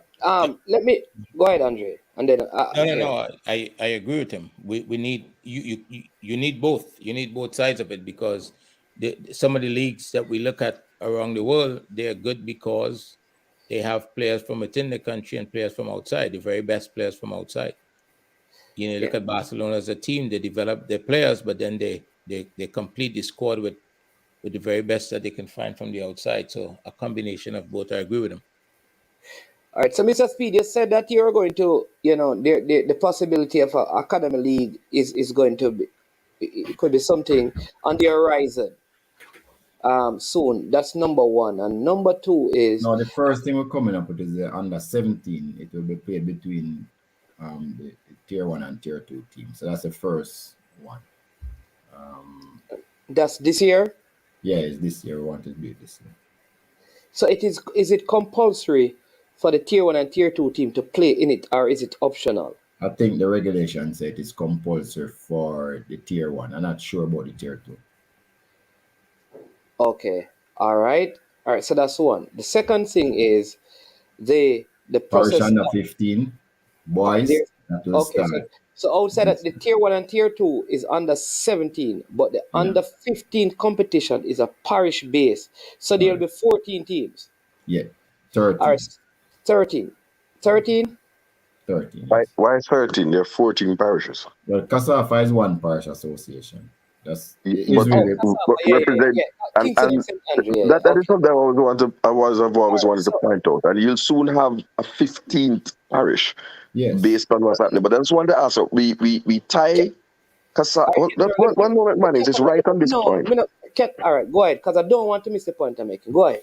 So I'm saying, when we put Kingston and St. Andrew together, the mathematical probability of an opportunity available for a youngster diminishes, because over 1 million Jamaicans live in Kingston and St. Andrew. And I would recommend, Mr. Speed, that even though it's one association, that the Kingston youngsters under 17 and under 15 under 15 are separated from St. Andrew to allow, for example, 44 players out of the 1 million, rather than a smaller parish like a smaller parish that maybe has 100,000 or 200,000 Jamaicans. That ratio is mathematically equitable. That would be my humble But suggestion. when I was the president of CONCACAF, we had 2 teams. But since they voted me out in 2014, they started to enter 1 team. So it's not like is the will of the parish association what they want to do. But when I was the president for 12 years, I was the president for 6, treasurer for 6. For those 12 years, we entered 2 teams, 1 from Kingston and 1 from St. Andrew. But I suppose people start to cry and say money. All right. I saw a comment earlier which is suggesting that CONCACAF is basically looking to create their own whatever, which comes back to the same thing about administration, because they cannot get their own FIFA affiliation. That must be through the JFF. So what are the implications of them not participating in like their clubs, not participating in the clubs in the JPL, because they don't have any club right now in the tier 2? No, they have a club, Med Forest. Oh, Med Forest is in the tier 2 now. Yes. All right. So they didn't put in a club for the qualifiers. No. This time around. So they only have Med Forest. Fine. Now, the other thing is that's good to know. What if the And the pictures is out. Awesome. What if CONCACAF, Mr. Speed, decides that the clubs in the Premier League, which is around 6 of them, including your club, will not participate in the U-17 competition because they have their own youth competition in CONCACAF, and this will disrupt their competition? Because first thing, you'd have to tell me when in the last 4 years they keep a youth competition. That's the first thing. And second, it don't stop us from playing in both, because most of our clubs, the quality, well, there'll be a high quality in the under 17 for all island, but once you go into the CONCACAF leagues, the quality drop. So a lot of the times the Premier League clubs play under 17, under 20 game or under 15 game. The score is like 15, and so those teams could easily use most of their reserve players who not playing in the under 17 starting to play in those competitions, and some of their best 15-year-olds. So it wouldn't be an issue for a club, a well-managed club, to play in both competitions. Okay, so let's stick to the tier. Martin, are you talking about a dangerous precedent? No. I like to drive fast, but there's a speed limit. So everybody just can't do what them feel like to do in the interest of the national. And I don't think I'm not suggesting that. No, I'm not suggesting. Yeah. I am saying it as a fan. And the truth of the matter is that I am suggesting to you that as entertainment, of which football is one, gets more diversified, the clubs will find themselves, as many clubs worldwide, maybe bankrupt and closing their doors. Because if you fail to adapt and try and rationally work with the thing, I don't go, if you go to a match now, I heard some clubs saying they want to play at their own home ground. You can't fight everything, because sometimes you cannot fight the fact that the only thing certain in life is that there'll be change. That's my input, and I support the Jamaica Football Federation, the introduction of these tournaments. It's important for the development, and it's important for us qualifying for future tournaments. It brings transparency to the selection process, that people not saying, boy, a man just come from a club where a man come from. We are seeing these players and bringing them to the fore and the eyes of the general public. And when you finish your question, respectfully, I'd like to ask a question about under 17. Yeah, man, it's a serious thing I want to ask, because right. So just to clear up every point, let me clear up your point. Generally, don't manage, man. Yeah. Every Mr. Speed, single before you club. start, could I say goodbye? I gotta get ready for practice, gentlemen. All right. All right. Yeah, man. I have All to right. leave for practice pick up. too. In a couple Cataract. minutes. Practice hard. Hey, Now, seven up is not a healthy drink. Jamaica will never give Trinidad 7. Not in my lifetime. All right. Just All promise. right. Yeah. Start, Andre. All right. Yeah, go ahead. No. Answer those things and then me just, yeah, go ahead. No, I was just going to make a point. Every single club in the world belongs to FIFA. And FIFA says, you the MAs, I give you jurisdiction over these set in your country. And then JFF would say, CONCACAF, I give you jurisdiction over those that is in CONCACAF, and I give St. Catherine those that is in St. Catherine. Yeah. Right? But every club in Jamaica belongs to the JFF because that is how it is. So you ever hear about the FIFA hierarchy of competitions?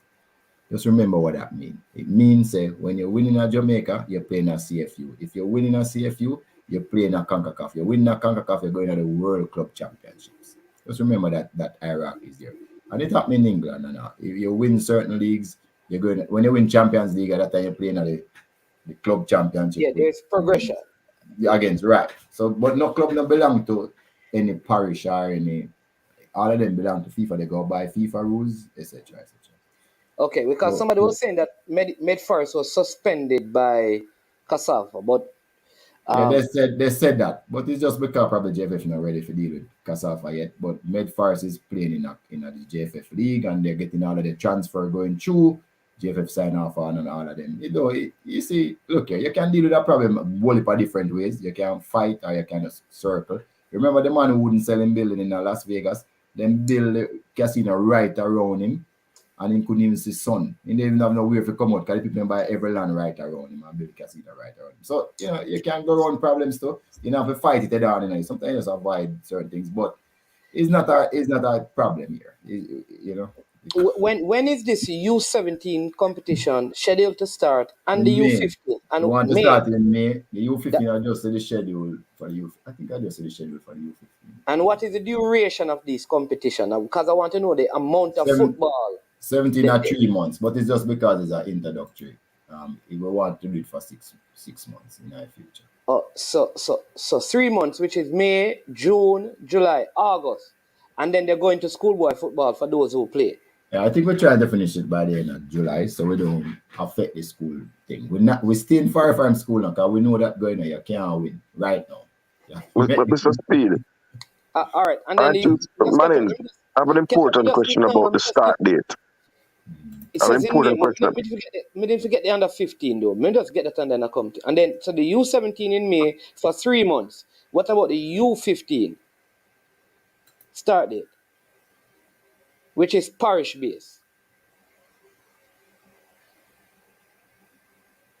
That could be the same. I think that's April, late April. April, okay, next month. Okay, all right, go ahead now, Ketara.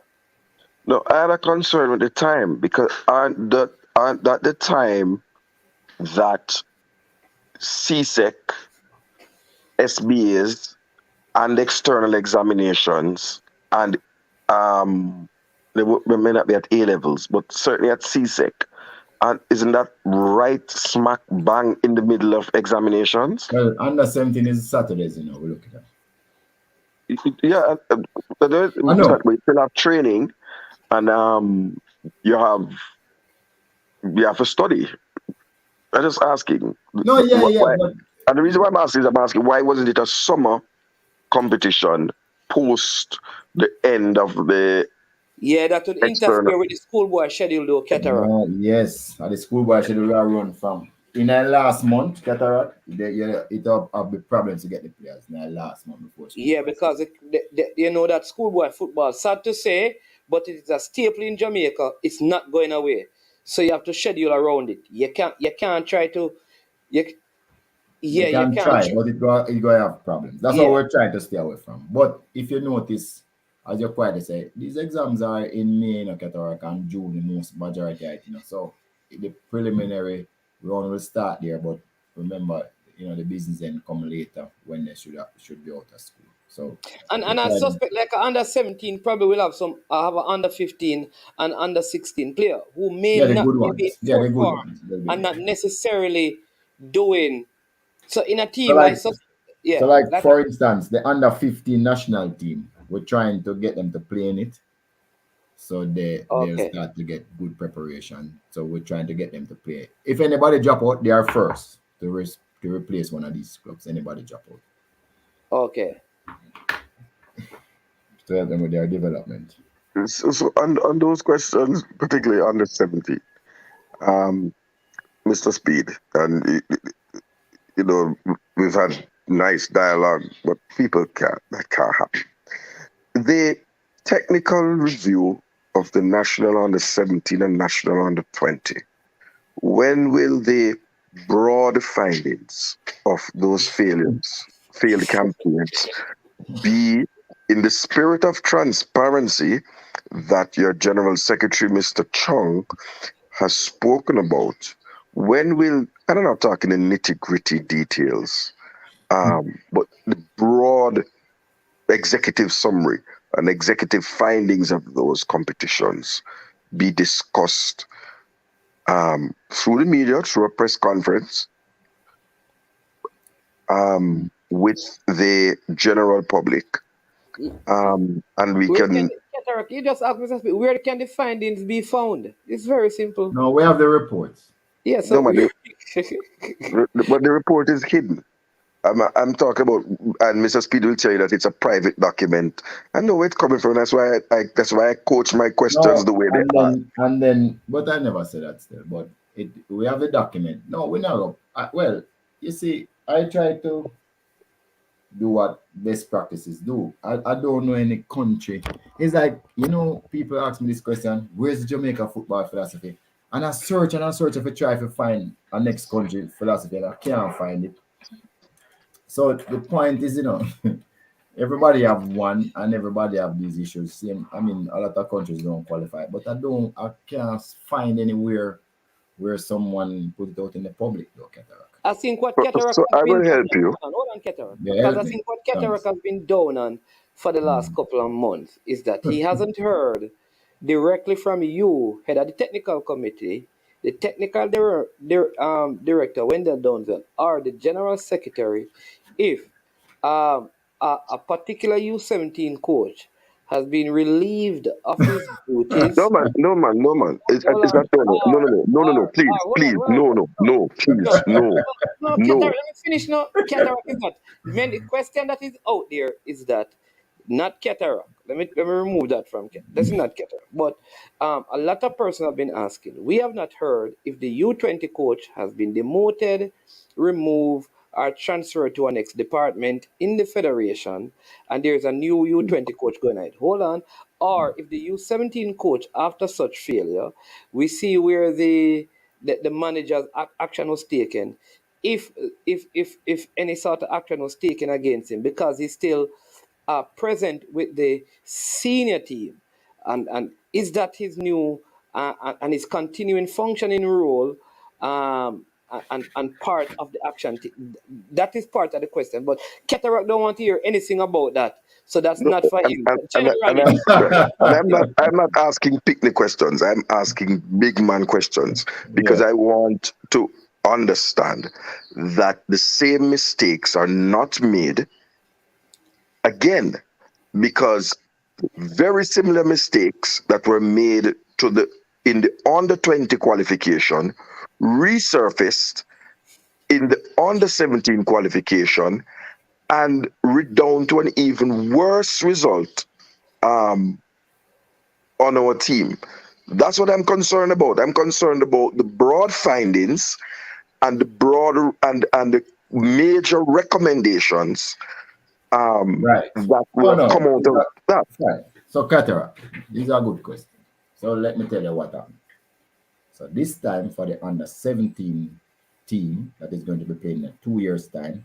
And remember, after that, World Cup for under 17 is every year. So we're in preparation mode for that. So right away, if you notice, we went to USA, we identified some players there. We have some under, and we have some players here That is why we're starting our under 15 competition in Jamaica in the parishes. We want to turn over every stone and don't leave any talent behind.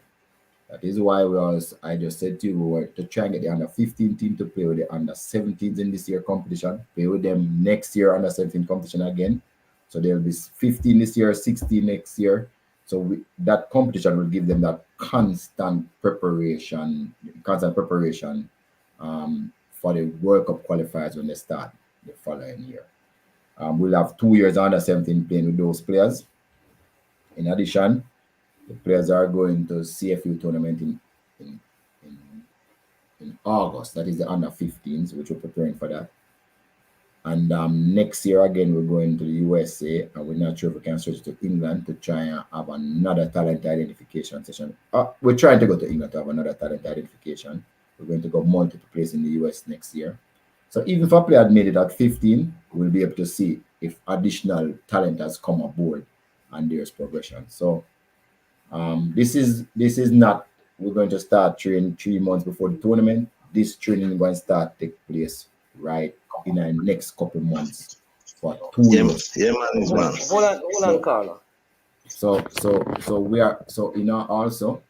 we have a tournament to go in Europe for the under 17s. I mean, the same set of players.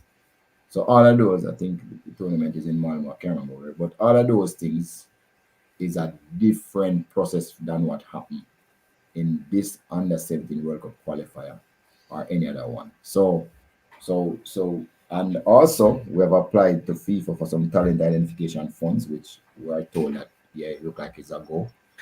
So it's a whole new preparation for this. We're training this team like 1 year and 10 months out for this tournament. So this is a big difference to what we have practiced in the under 17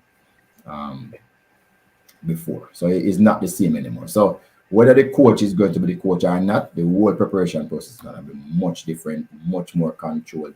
It also will be supervised by FIFA too, because as you know, once they give us funding for a project, they'll be there right beside us step by step. It could even come on that we ask them for a consultant to help guide us through the process. So it's a whole different process that we're going through for this and the next under 17. And that's very good to know. I have a caller from Europe online.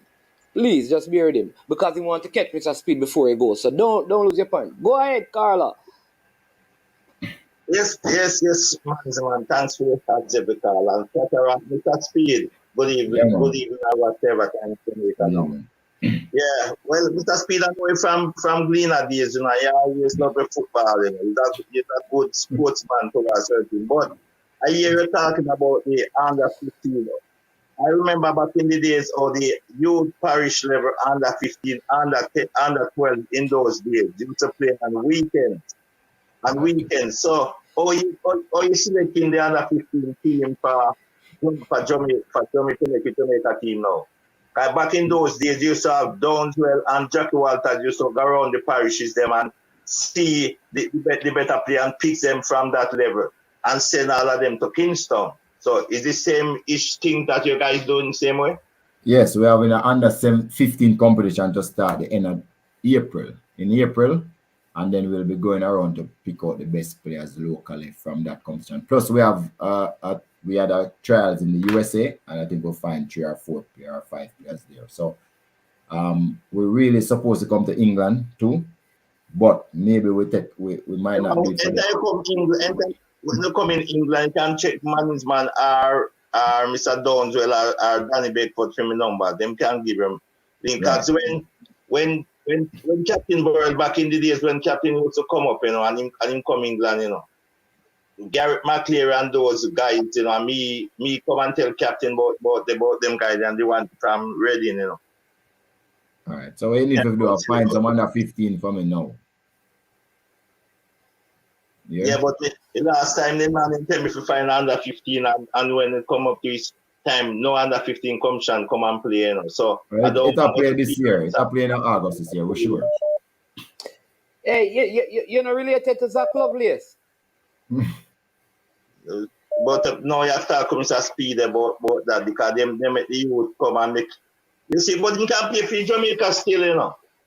No, me ask you, you're not related to him? Yes. I don't know his father, but I never inquire where him come from or whatsoever. Okay. Come on, two of you are lovely, you know, that's why I ask. But big up yourself, yeah, man. Say Carlton, big up yourself. Yeah, man, next thing, what is a speed? When I say, you know, with unknown, I know say you love football, I know don't love football and Dan love football, but quite a few man them in a JFF, when I know really football them in a JFF finals a speed, but you should show that you are the right man to test anything to, and I'm going to really say it to you still. Or we continue to see the right man them. All right, You no understand? problem. Respect. Yeah. All right, big up, Sir Lovelace. Big up, yeah, man, big up, yeah. Yeah, man. Come on, respect, Carlton, respect. All right. Management, ask Mr. Speed if the JFF applying to FIFA for the infrastructure funding like they did for the Captain Horaceburgh Center. Come on, we're not left a dollar up there. Don't worry about it. Not even a dollar or a cent. All right. Ketara, can you go ahead, Ketara. I know you were going to say something before. Right. And another two really important points I want to say to Mr. Peace. First of all, I welcome the new approach rather than the tried and failed 2 months before call a local player them to a camp and that. Right? However, again, I humbly beg, beseech, warfare, anything. The failure to look at the recruitment of elite talent at the start, I'm still hearing that. And that's why I'm beseeching that the efforts to go to England must be there, even alongside the United States, because that's like fishing in the second tier river when you have a whole Rocky Point there with the snapper and the parrotfish.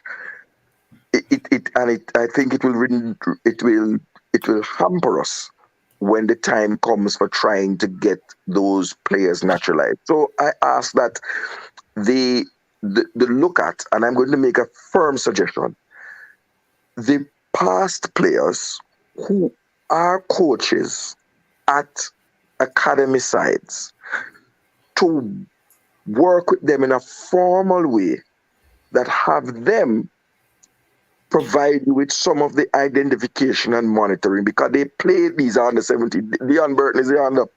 Yeah, but Ketara, those things are already in. But Ketara, Ketara, you have to listen to me. Just listen to Ketara, man. That is already happening, Ketara. We talk about that already. It is formal. They are working with the players. That is why the thing is being kept. That is why the coach is going to. It is happening. No. But what I heard from Mr. Speed is that they don't know if they're going to England to look at players. No. Let me rephrase. Ketara, let me rephrase. I don't have it tied down like our USA tied down, but I'm working on it. And we're talking to coaches, people over there that used to play for Jamaica before, that is in England. So that is up. Yeah. Okay. Thanks for the clarification. I'll also want to make a suggestion to you that the generation that you're speaking about, Mr. Speed, they live on social media. And I'll give you this one for free for thing. They are some young influential. I think one of them is called Tekes Baller. He's at Birmingham or Wolverhampton Academy now, but he's from the West Midlands. He has over 2 million followers of his. He's been documenting himself since age 10 and his parents. There's another one, I can't quite remember his name as well. He's in London. No, he's in Birmingham as well. That maybe you might, as the technical director, try to reach out, make an appearance, go up on them show, and make an appeal, because none of us we can't find the breadth of talent there. That, to say to those who are at first year or second year scholars at the elite, the Premier League, PL2 academies, to come forward if they want to represent Jamaica and let them know what the qualifications are. But to utilize the social media influencers who are in that age group as part of a recruitment and public education strategy. That's how I see it can be successful. I don't have it, and I don't see how JFF would. The ability to enter in at that lower level where, much of the information is kept private for child care and protection reasons. Yeah. Yeah. Look, there's always a way, and we're going to find a way. So a lot of times to get those players to come to Jamaica at that age, it's for people who strongly believe in Jamaica, or they believe in us, the people who are recommending that they should come to Jamaica. So as management tell you, we do All have right. we do I have think that's something a concise answer. But I know, Mr. Speed, I know you have training. Yeah, you have to go. So I'm going to let you run. We have gone past the 3 hour mark. I don't know if there's anything you want to say. It should have been the speed power hour, but it was cataract and speed. So tomorrow I'll come back and discuss what I wanted to discuss. Yes, tomorrow. So tomorrow. But before I go though, I Tomorrow just at 11 wanted to a.m. from 11 to 12. Yeah. You won't be seeing Man in his Man. You'll be seeing Mr. Speed. And then after that, Cataract and the You rest won't of be us. seeing Cataract. Yeah. But we can bomb rush him in the comment section when him talk. But I just wanted to say that the same thing for the under 20. There's going to be a difference. We have already indicated that we have a new under 20 coach. As a matter of fact, we have a new under 20 coach. It's not the same coach. But we're not going to throw away the coach there now. We're going to still keep him on, in our assistant position, just to say that he's that's the thinking right now, unless something happens. But the one change to the selection policy for the under 20 is basically we need professional footballers to play World Cup qualifiers for under 20. We need professional footballers. They will get the edge. They will get it. We cannot find a professional footballer at the under 20 level to go for an amateur player. Let me just say it like that. We cannot find no schoolboy unless you're playing in the league. No schoolboy can play. But never say that, No. I want to hear him clear. I am saying a professional footballer is what we're looking for to play in our team for the World Cup qualifier for under 20. That's what we're looking for. First, can't find one for us to look elsewhere. Okay, and when you say professional, you mean like a player in a elite academy? A player like in a team. That under 20 is not academy, elite team. Yes, elite team. Elite team. Like a Premier League player. Championship. EPL. All right. MLS. Okay, so schoolboys in Jamaica, you know it go. But so you have a new under 20 coach. You have a new female under 20 coach as well. Yes. What about breaking news? What about under 17? I don't have the under 17 female coach yet. Under 17 male coach, none? I don't have those confirmed yet. And then I'm looking for them until August anyway. By August, I'll tell you who they are. Because we have under 15 male coach and under 15 female coach. They are responsible for the team to play in August. So by August, we should know who the under 17 coach is? Yes. Okay. And then they will have a year and a half to qualify the team, using whatever structure is there and add to it. Well, you don't have a lot of time. This is April, May, June, July, 4 months to find. I have 3 months. I'm going to probably get the person at 2 months too. So they might start to work with the under 15 coach. And Mr. Speed, I wish you a safe journey. You may be stopped by the police, questioned for manslaughter, because you were certainly causing a heart attack to a Jamaican citizen. Because if I heard correctly, you're telling me that Coach Fuzzy remains with the under 20, and that's why. As an assistant. I'll be calling in the hour of power before the sweet hour of prayer tomorrow, because the fan will never take certain things. But remember, you said. So there has to be accountability, There has to be accountability. Yes, but there was. The transparency. But you said. Yes. You said we have to develop a local. Remember? Players. And coaches. And for some, we have bigger than raid, according to Ryan LFC. But no, but because we'll have to have a discussion about that. A reasonable big man discussion. You'd have to give me some more evidence. Mr. Speed, so let me play this side. The evidence is called Dexter Lambekisi. It's just one mistake. That's just one. That's the evidence. Give me some more evidence on that. All right, so Mr. Speed, before you leave, we know you have to leave, but this is less than 1 minute. This is less than a minute, right? May I have to show you this, and then you can go, and then we'll do. Unseen is going to give us some champs update, and we'll close out. But I have to show you this. I want you to listen to this, right? This is a clip of the century. We need to start to lock up some of them coaches. Lock them up because of bad coaching in Jamaica. We need to bring in a lot. 17, under 20. Lock up some of them coaches about them a coach. I'm a roach. Them only have whistle. Them not teaching you them nothing. Nothing. And a ball about money. What wrong with you know? Eh? We need to start lock up some of you. A coach, you know, a roach. I have to play that. Those are Mr. Speed contemporaries. He can't possibly do anything but to condemn such a statement. I have to. Yeah.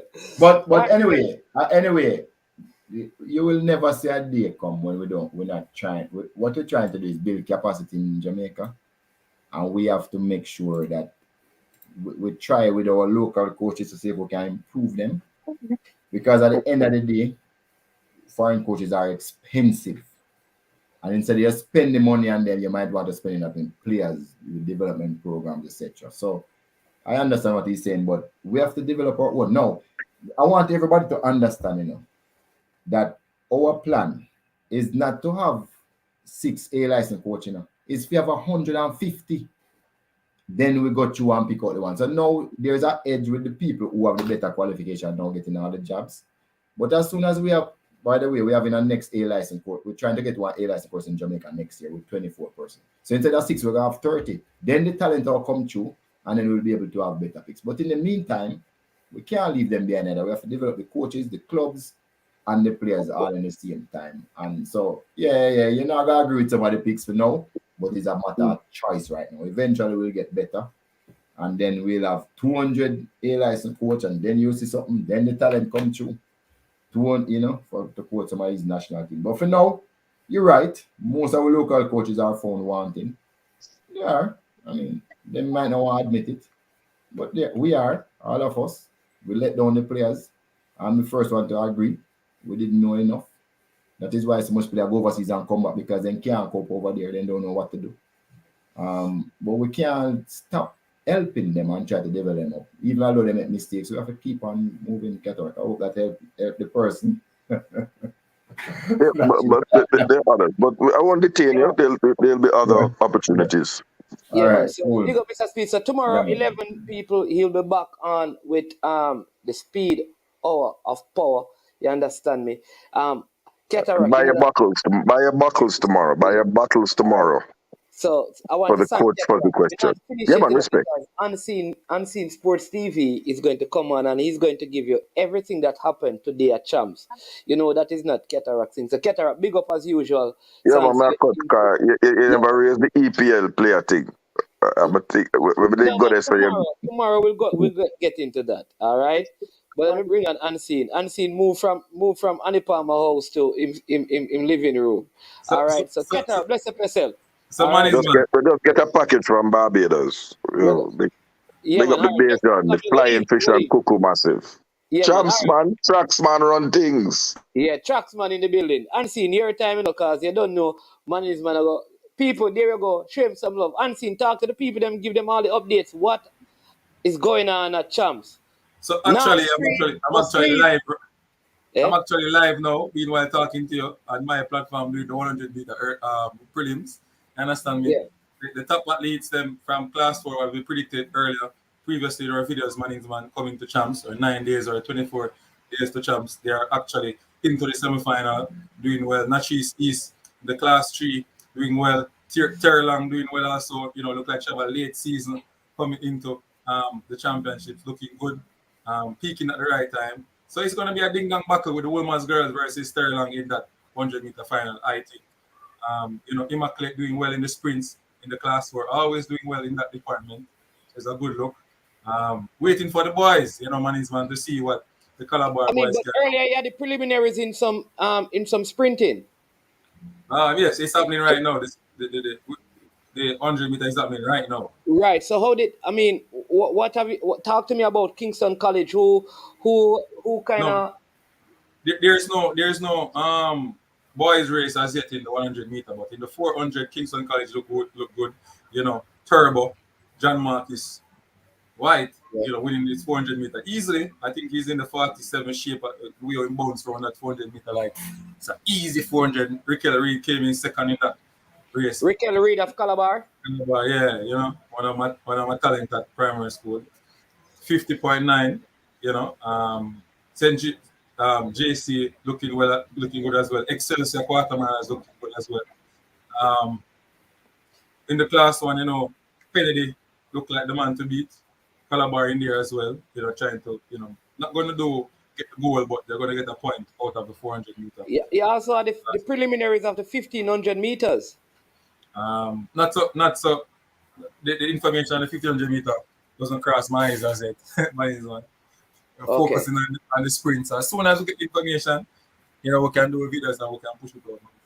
All right. Right at the moment. Yes. Go ahead. The 100 meter. Class 3 girls. I think it's finished now. So talk to me, man. So talk to me about the KC. You talk about KC a little bit about Calabar. What about JC? Because there are many persons who believe that the team that is going to spring a surprise is Jamaica College because they have been under the radar. But a lot of the Calabar athletes have not been on the circuit a whole lot as well. Right. Man is man. These coaches playing chess. Play a lot of chess. You understand me? But the big factor about it is that, KC is a well-rounded team, man is man. And I think Corey Bennett said it. If KC laps, that's when he thinks that Calabar can pounce on them and put them under pressure. Understand? And take out the championship. But if everything goes down to, out the script, as we know, KC is going to win the championship. But at championships like these, things happen. Other athletes fight and beat the top athletes who come into championship. The favorites. Well, I beg to differ. I believe that Calabar is going to win this champs. It's not that you cannot put it down like that because I'm telling you that. Go ahead, KC on paper have a strong team. You understand? Even though what Calabar, but I think Calabar is going to dominate a lot of the field events, especially the throwing as usual. Strong on the field. It's only class 1 in discus Calabar. I see Calabar doing well. No, but that means they're going to win class 1 discus and shot put. Yes. They're going to win. They're going to win it. But who's going to come second? You have a KC will come third, and the points. Look at the points. If them come second and third, they maybe get more points than Calabar is coming first alone. So you believe that unless there are significant blunders, there's no way big blunders that KC can lose champs? I think Calabar can put pressure on them and make them make blunders. But if everything go down like with the favorites going in and winning, Calabar won't win the championship. And JC is not in the reckoning. I think JC is fighting for second place. But I believe that Calabar have the best class 3 team. Calabar the best class 3 team. Yeah. Where is like Rickel Reed and all of those guys? In class 3? No, Rickel Reed is in class 2. And Brummel? No, Brummel is in class 2. So class 2 is a good team for Calabar as well. That's where Calabar going to get. What about the two brothers? What are their name? Pekui. The Jamaican Pekui. Yeah. Which class are they in? Class 3. So I think the Calabar class 3 team is going to amass a lot of points at Calabar now. Yeah, the class 3 team with Byron Walker, which I think is the favorite to win the 1 and the 2.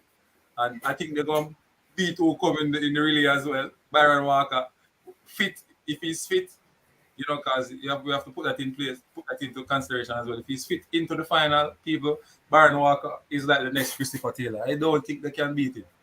Then you have the Jamaica Pico. I think we can come second. You know, Jamaica Pico, quality at least as well.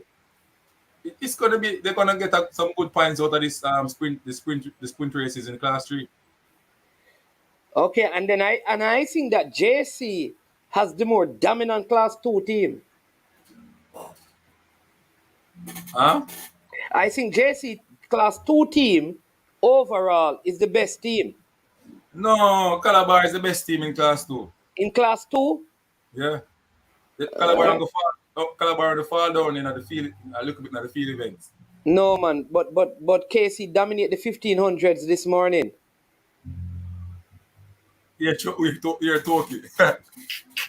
yeah, because you really, I don't understand how people put in JC, so like JC completely out of it, like they have no chance at all. Man is back. Hurdles, Calabar. 100 meter. Calabar, you'll get most points out of it. Man. Let's talk about Calabar, 200 meter. So Relay, we get the most points. So what about Gibson Relay? Who won the 4x1 at Gibson Relay in class 2? Calabar. Who won it in class 1? KC. And JC won class 3. Who won the 4? That's what I'm saying. That didn't the JC win the 4x4? JC? Yes. Yeah. So I think we are not paying attention to.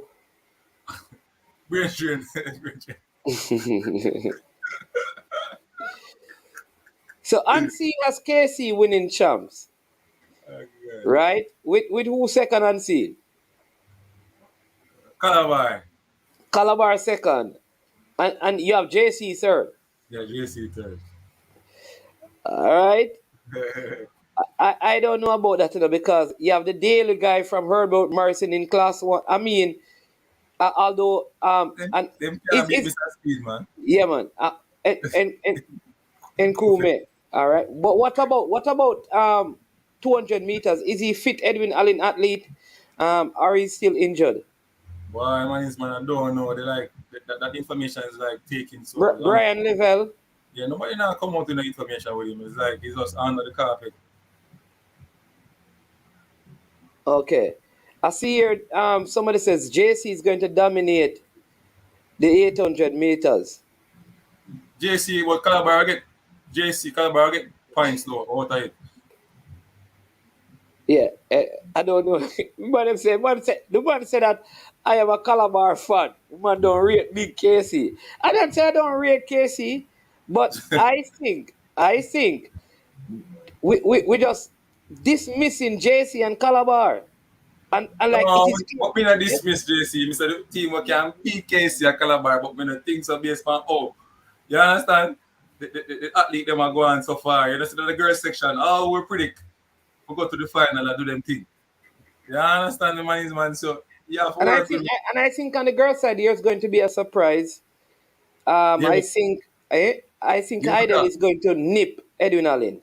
Because Idle are going with things not the radio so far. Yeah, Brain Drain says I agree with it. Anything else you want to share, Unseen? I agree with the prediction, but we're going to come back later at the end of the champ show to kind of do a recap on the day's activities later this evening. KW, what time? 9 o'clock to 9:30. We do a quick recap. True.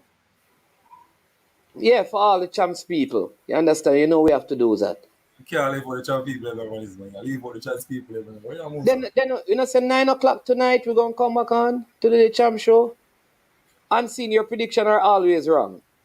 Alright, the question. Alright, the prediction wrong. Calabar winning a Calabar on my side.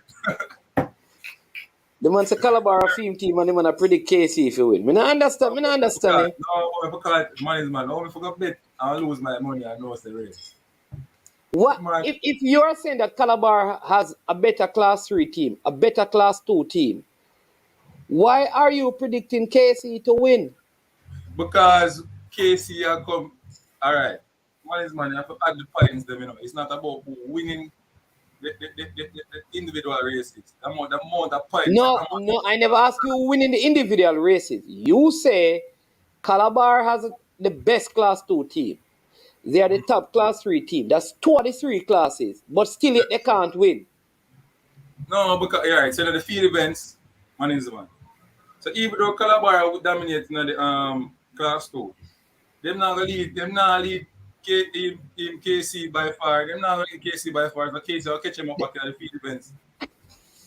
So you're separate. Yes, Calabar are more dominant. They have the more dominant track team in class 2 and 3, but KC is better in the field events. Right. And then KC are gonna dominate in the class 1. Dominate. Really? But Calabar are going to dominate class 1 in the field. Yeah. Anyways, we will see. We will see. It kind of technical, Brain Drain says KC has the better over age. Africa.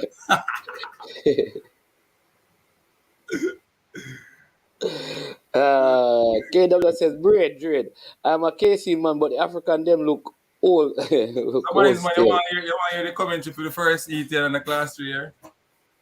We'll give the people yeah, man, give them the commentary on the first heat. Go ahead and see. The elites are in their lanes. We have Wilmers there, warming up, getting ready. They're going on their marks. People, I'm sorry for not giving you the names of these elites, but we have Stets there. We have Herbert Morrison. Yeah, tell them if it's boys or girls on scene. Yeah, man, I told them it's boys. Class 3, first heat. Stand up. We're standing up.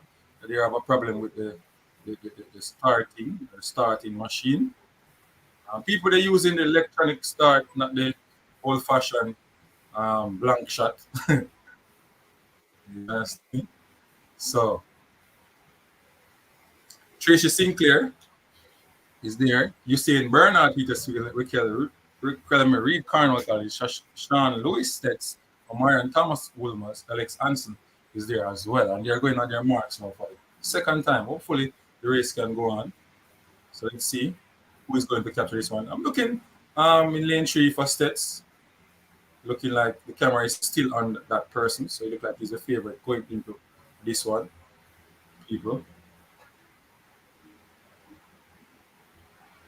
And there's a push in the stadium. Set, go, and it's off. And Stets with that explosive start out of the blocks into his acceleration phase and stepping away from the field, stepping away from the Excelsior. People, I know this one. I told you that Stets will win this one. 11.54. And Stets winning this one. People, soon give it the official time and the name of that. So Stets looking good in this sprint event. Always look good over the year. You have Sachin Dennis, Sean Lewis from Stets, 11.56 in the class 3. Good time going into the semi-final. People, Sean Lewis from Stets taking the first heat in the class 3, 11.54. Money's one. Yeah, well, thank you, Unseen people. I want you to tell me what you think of Unseen's commentary.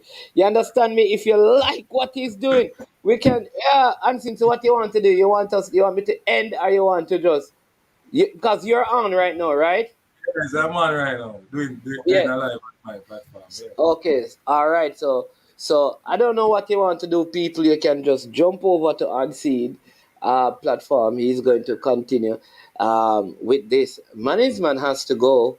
So go and check it out. If you can't watch it on TV, it is the place to be. Unseen Sports TV. You understand me? When it comes on to track and field, he knows his stuff. I always tell him to leave football alone. Right?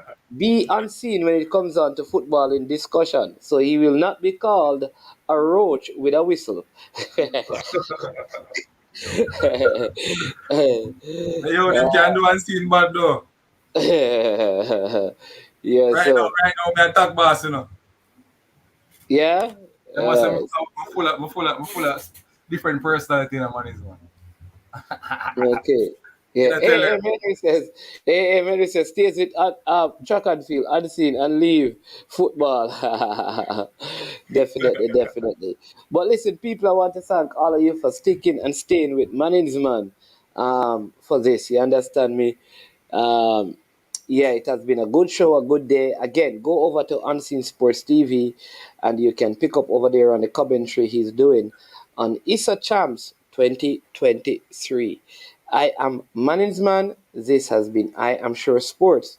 Like I said, we'll be back tonight with a recap of what happened at ISSA Champs. And as usual, when we get to this time of the show, you know what we do. We say it was good to be here. I am Management for I Am Sure Sports.